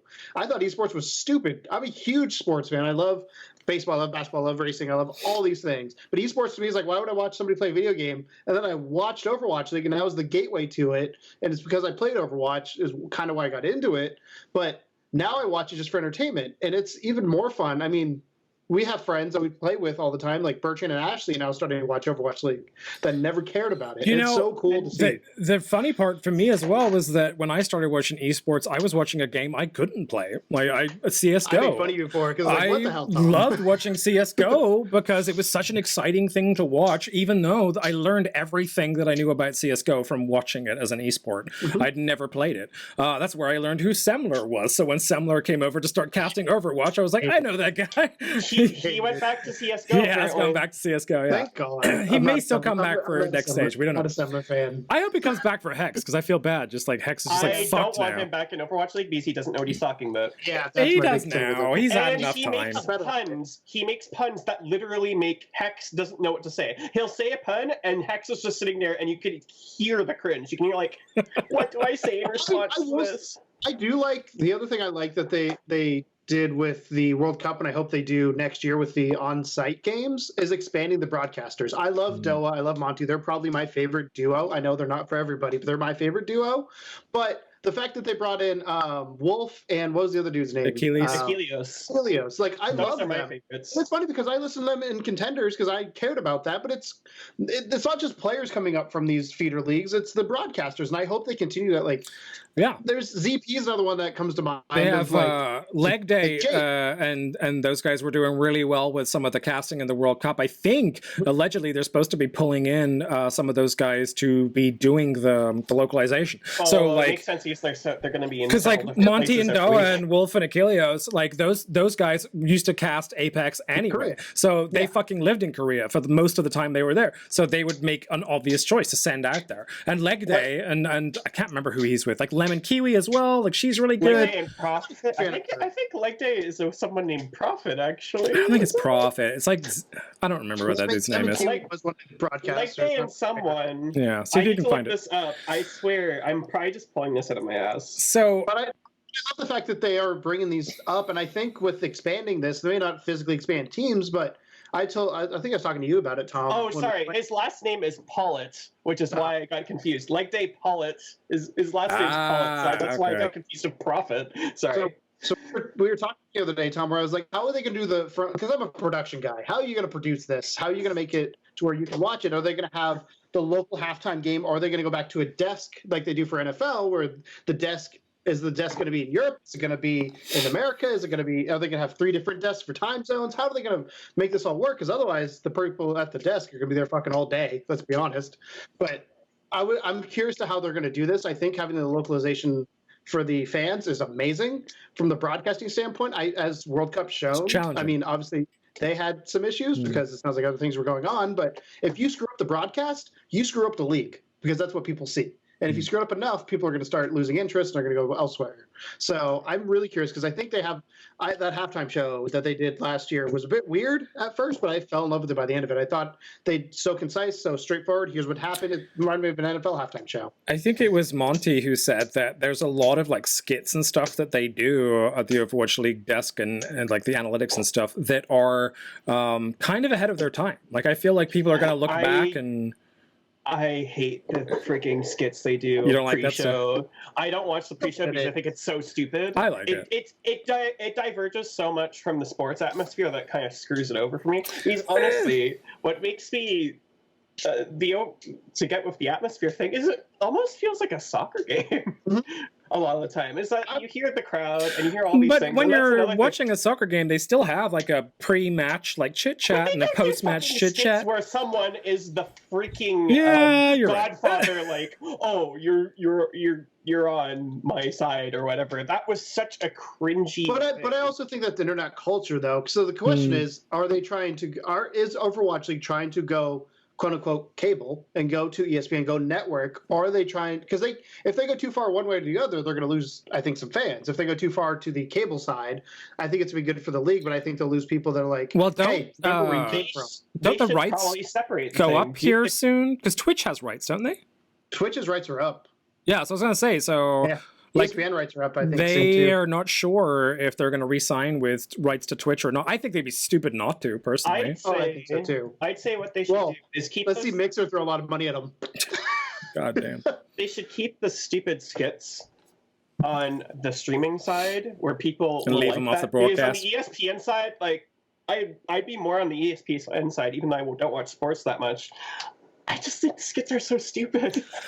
I feel like though there's some personality in What are there. these internet kids watching? But there's some personality in there that you don't get though with traditional coast. Like, so if I'm watching like commentators and stuff, like maybe I'll like some commentators more than others because I like the way their voice is, or I like how hype they get during exciting moments or whatever. Let's be honest, Uber is one of the best at shouting. Right. So, but when it comes to the casters themselves, I couldn't have given less of a shit about them until I learned more about them. Like when Bren and Sideshow originally like started, I was like, who are these two English doofuses that don't know anything about fucking Overwatch? Like, and I was like, I didn't like them. And then like the more that I started watching, like, I think honestly, Sideshow getting like stuck in visa hell and starting to create content by himself was one of the best things that ever happened to all of the casters. Because when people started following casters in their day to day, and like you would have Sideshow like streaming with Bren, or you'd have, you know, Zoe and Puckett doing an Overwatch or whatever. They just did a caster thing like last week. Yeah, they have an actual trials team. They have a caster trials team. That stuff is incredible, and that's what people latch on to. I think it's the personalities of them. Like, so I think to an extent, I'm okay with the skits. I think not all of them land, but they try, and I'm with that. I still think it works way better on the internet part because I still think you can like the casters on like a more traditional format without having the stupid thing. You're like, why are they doing a Godfather skit? This is stupid. Like that's honestly, I think you can. Did you see Sideshow and Bren cast the games in the World Cup? They're a surprisingly good casting duo. They're surprisingly good. I did not watch World Cup because it was too difficult for me to watch. If you can, try and watch, like, it's like they were in a lot of the lower tier matches, like, you know, when it was like Iraq versus Australia or whatever. Like they were in a lot of those, but their casting was really good. Here's the thing, that's them being serious though. I wouldn't say that. I don't like it when they're doing these stupid skits, personally. I just don't. I think a lot of people would be watching on ESPN to watch on ESPN would not like those skits either. It just is really stupid. I'm going to bring up a thing here that I found an article from April 11th of this year, and it's called Overwatch League broadcasts accounts for more than half of games Twitch viewership. The first year of Overwatch League play saw Blizzard Entertainment's class-based first-person shooter become less of an influencer-driven game on a Twitch platform and transform into more of an esport. In 2018, the game had 248.2 million hours watched, and 74.6 million of those came from the main Owl Twitch channel alone. A closer look at the league's rosters for regular season that spanned from January 10th to June 17th shows just how much Owl has dominated Overwatch viewership. The game's 140.8 million hours watched over that time period was composed of 66.5 hours on just the Overwatch League stream. Thus far, and again, this is from between February and April, in 2019, Owl has grown its share of Overwatch viewership further to a point near the monopolization. Since February 11th, Overwatch's main broadcast alone has accrued 25.4 million hours watched of the 44.9 million hours. That also, I think, is because Overwatch was in a weird space from a balance standpoint and streamer standpoint. But that just shows, like, Twitch, we're thinking it from like an Overwatch needing Twitch. I think Twitch may need Overwatch at this point. That's a good point. If Mixer jumps in there and says, they just took Ninja, think about Microsoft coming in and saying, hey, we have one of the biggest esports things ever exclusively on our platform now. So you've got Ninja, you've got Overwatch League, you've got whatever other streamers they're going to find. I think right now Microsoft is making a push on their streaming platform, and I think Shroud left for Mixer as well. That's what I'm saying. So I wouldn't be surprised if Microsoft jumps in here and kind of.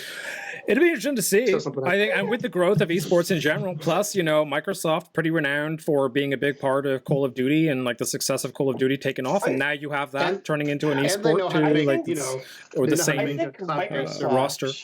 I think Microsoft, because I saw a Microsoft commercial recently that was showing all these partnerships they have analytically with teams like Renault F1. You know who else? What other organization was in that commercial? Cloud9. Yeah. Which team is Cloud9's in Overwatch League again? I forget. Spitfire. Yeah. Are you sure? I'm pretty sure it's Spitfire. Because they were previously Cloud9. Like, if you look on Wikipedia, their previous organizations are Cloud9.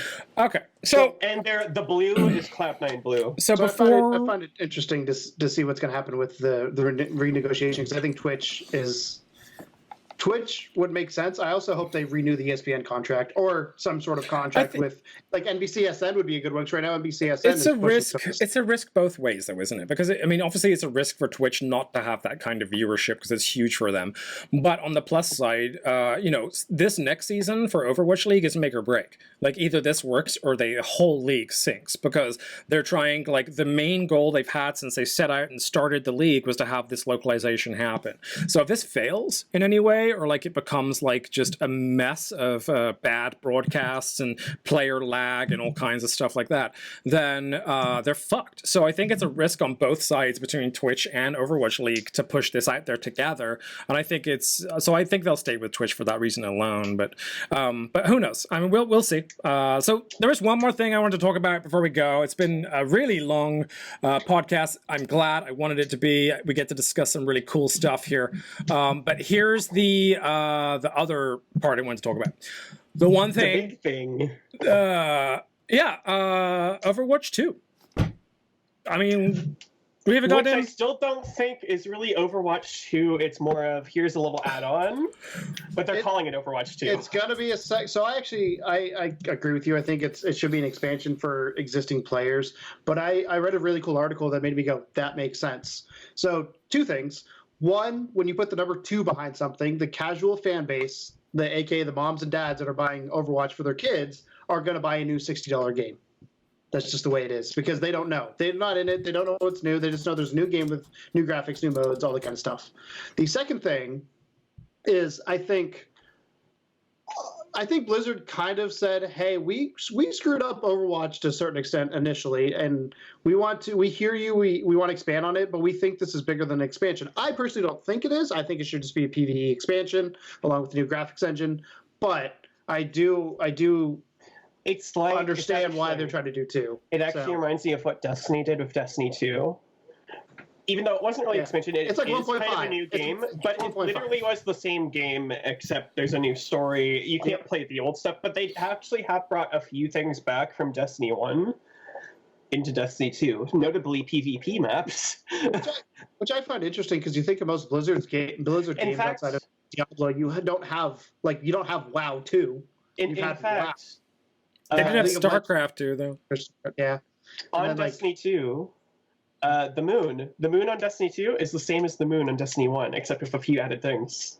But anyway, that's like, this is what Overwatch 2 reminds me of. Let's talk about... The reason I think doing a 2 game for an esports perspective is it's going to sell initially, but I also think it's going to get people concerned of like, okay, if they're going to do this Overwatch is 4 years old at this point, I think? Close. When did it come out? 20? No. I don't know. What year were we in? 2019? 2016, I want to say.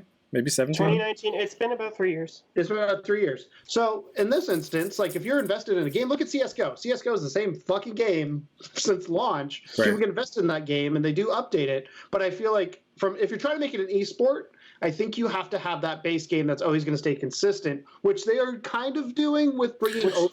They are doing. They are but they're adding the PvE stuff for the home console version. So like that's where I'm like, I understand why they're doing it, but they need to get the same base game going forward for competitive. If you don't want the PvE part, you don't have to buy it. You get Overwatch 2 for what you want from Overwatch 2 anyway. Like, literally, the client is going to be the same. Oh, I know. It's going to have all the stuff that Overwatch 2, like the UI is going to be changed. So let's talk about all of the differences. You're going to get the new PvP mode. You're going to get the new stuff. Let's talk about all the differences as they stand. So between Overwatch and Overwatch 2, there's an awful lot of overlap and there's an awful lot of difference. So the main thing that's going to be overlapping are going to be the bigger things. So, of course, the new game mode, brand new game mode called Push. It is going to be... I love that. It's a core game mode, not just a new game mode. Yeah, it's a core game mode. It's in quick play and competitive, and essentially, you're pushing a giant robot is pushing something from one end of the map to the other, and you have to kind of fight over the point and get it pushed towards your end, kind of like. It's like a tug of war. If Escort was a tug of war, that's what we're looking at. Yeah. For anyone who's played Splatoon, it's tower control. There you go. I literally had someone explain it to me like that. I'm like, I understand this game mode now without having seen a single piece of video about it. The cool thing about push too that I want to point out real quickly is like I've watched a lot of BlizzCon stuff, obviously, as it's come out in interviews and all that kind of stuff, and just journalists writing about it. And I love the fact that they kept saying core game mode. And there was an interview with, I can't remember the dude's name. It wasn't Jeff Kaplan. It was the other bigwig over there that said, we tried with like Lucio Ball, we tried with Capture the Flag. It just didn't feel right to have those as a competitive game mode and comp. It just didn't feel right to have that as a normal game mode. So that means they put a lot of time, effort, and energy into push to make sure it felt balanced, felt fair. You felt like you didn't have a significant advantage one way or the other. And I applaud them for that, because I think Overwatch needs something other than new maps and new heroes all the time. I'm wondering, so alongside that, they have 4 new maps as well that they have announced: Toronto, Gothenburg, Monte Carlo, and Rio de Janeiro. Do you think all 4 of those are going to be push maps? Or do you think that push is going to be implemented in some way to existing maps? Well, I would argue that Rio de Janeiro is not a new map, because Lucio Ball is in Rio de Janeiro. That's a stadium. You could say that Busan's not a new map from when it became a control, because they have Busan Stadium that came out before. So I reject your reality and substitute my own. But no, I don't. I don't think they will all be push maps. Toronto looks like control to me. Yeah, I think there will be more push maps, and I'd be curious to see how they're gonna, because they've also said that the existing maps. The existing maps are going to get upgraded, or they're going to get like some of the new game modes. So I'm curious of what. Yeah, they're supposedly changing a couple things. They said they're changing something with the old maps. They're getting some of the new game modes. So how are they going to do that? Like, to me, if you think of Nubani is a perfect push map. If you take away the first capture realistically, any escort map is a push map. So, Gibraltar, are really easy to make a push map. And I think they're going to take the maps that are less played, or the maps that are less exciting, and make those push maps potentially. I don't know why they haven't already implemented in a map chooser. Like a veto? Yeah, like choose which one you prefer. Well, they have done something, I'm pretty sure competitive just got to change, that this competitive season actually has a pool, which Horizon and Paris are not in. Yeah, or Junkertown. By the way, Junkertown's not in there either. I agree with you. Most competitive shooters, and I don't play that many, but you have some sort of veto within the lobby. Like you get a list of 3 maps. You get Nubani, you get Junkertown, and you get Ilios, and you can vote for which map you either want to play for or which one you don't want to play for. We have multiple heroes that are going to be hitting as well. They said there's going to be a bunch of them that are all hitting at the same time, which God only knows what that's going to look like as far as the meta is concerned. Sojourn is but confirmed. Echo and Sojourn are the only 2 that have been 100% confirmed at this point. Echo showing up in the main cinematic that they showed, and then Sojourn showing up in the gameplay trailer that they showed. Apparently, Sojourn is going to be a huge part of the story in Overwatch 2, so that should be interesting. Also, worth pointing out that she Sojourn has an amputated arm. There was a comic today. Oh, I didn't actually read that yet. I just shared it with you. Yeah, I didn't read it yet. But Sojourn, apparently, in the comic, Mercy says Sojourn has been laying low in Canada. Oh. So I think she's going to have some sort of tie to the Toronto map. Great. I do remember there's that one scene of gameplay where like she jumps and like flips, and it looks like her arm is a gun. Did you see that? Like her arm just has like a gun nozzle? I actually have not watched the gameplay trailer. Oof, it's crazy. I watched the cinematic. You should watch the gameplay trailer. I watched part of the gameplay trailer, and then someone sent me a text message, and I forgot to watch the rest of it. Because that's what happens. And the other thing that's going across both is going to be the updated engine, look, and UI. Which that surprises me. To me, that would have been the selling point of why to buy Overwatch 2 if you're a PvP person. Like, I get why from a fairness standpoint it makes sense, so everybody's playing on the same platform. But to me, that would have been a reason for those PvP people that may not care about PvE to do the upgrade. Right. Here's the thing. I don't think they're really trying to get the PvP-only people to buy Overwatch 2. I think they're trying to get people who got pissed off with the game because they wanted PvE stuff back. My big concern, though, with having 2 games simultaneous is Jeff Kaplan has come out and said the reason there's been no Overwatch 1 updates is because Overwatch 2. Now they're going to have to support 2 games, theoretically the same platform. The thing is that the client's going to be the same. Can you hear me? Can you hear me? I've lost all sound. So sorry for the weird update and ending to this podcast, folks. But during the recording, sometime towards the second hour, we were in the middle of discussing Overwatch 2, and my microphone kind of like messed up, and my headphones messed up. I couldn't hear anything coming from the other two hosts of the show. So we ended up trying multiple things, but were ultimately unsuccessful in trying to re-establish our call, our Skype call, and start talking again. So unfortunately, this one does end a little bit soon. So you have my deepest, sincerest apologies for that.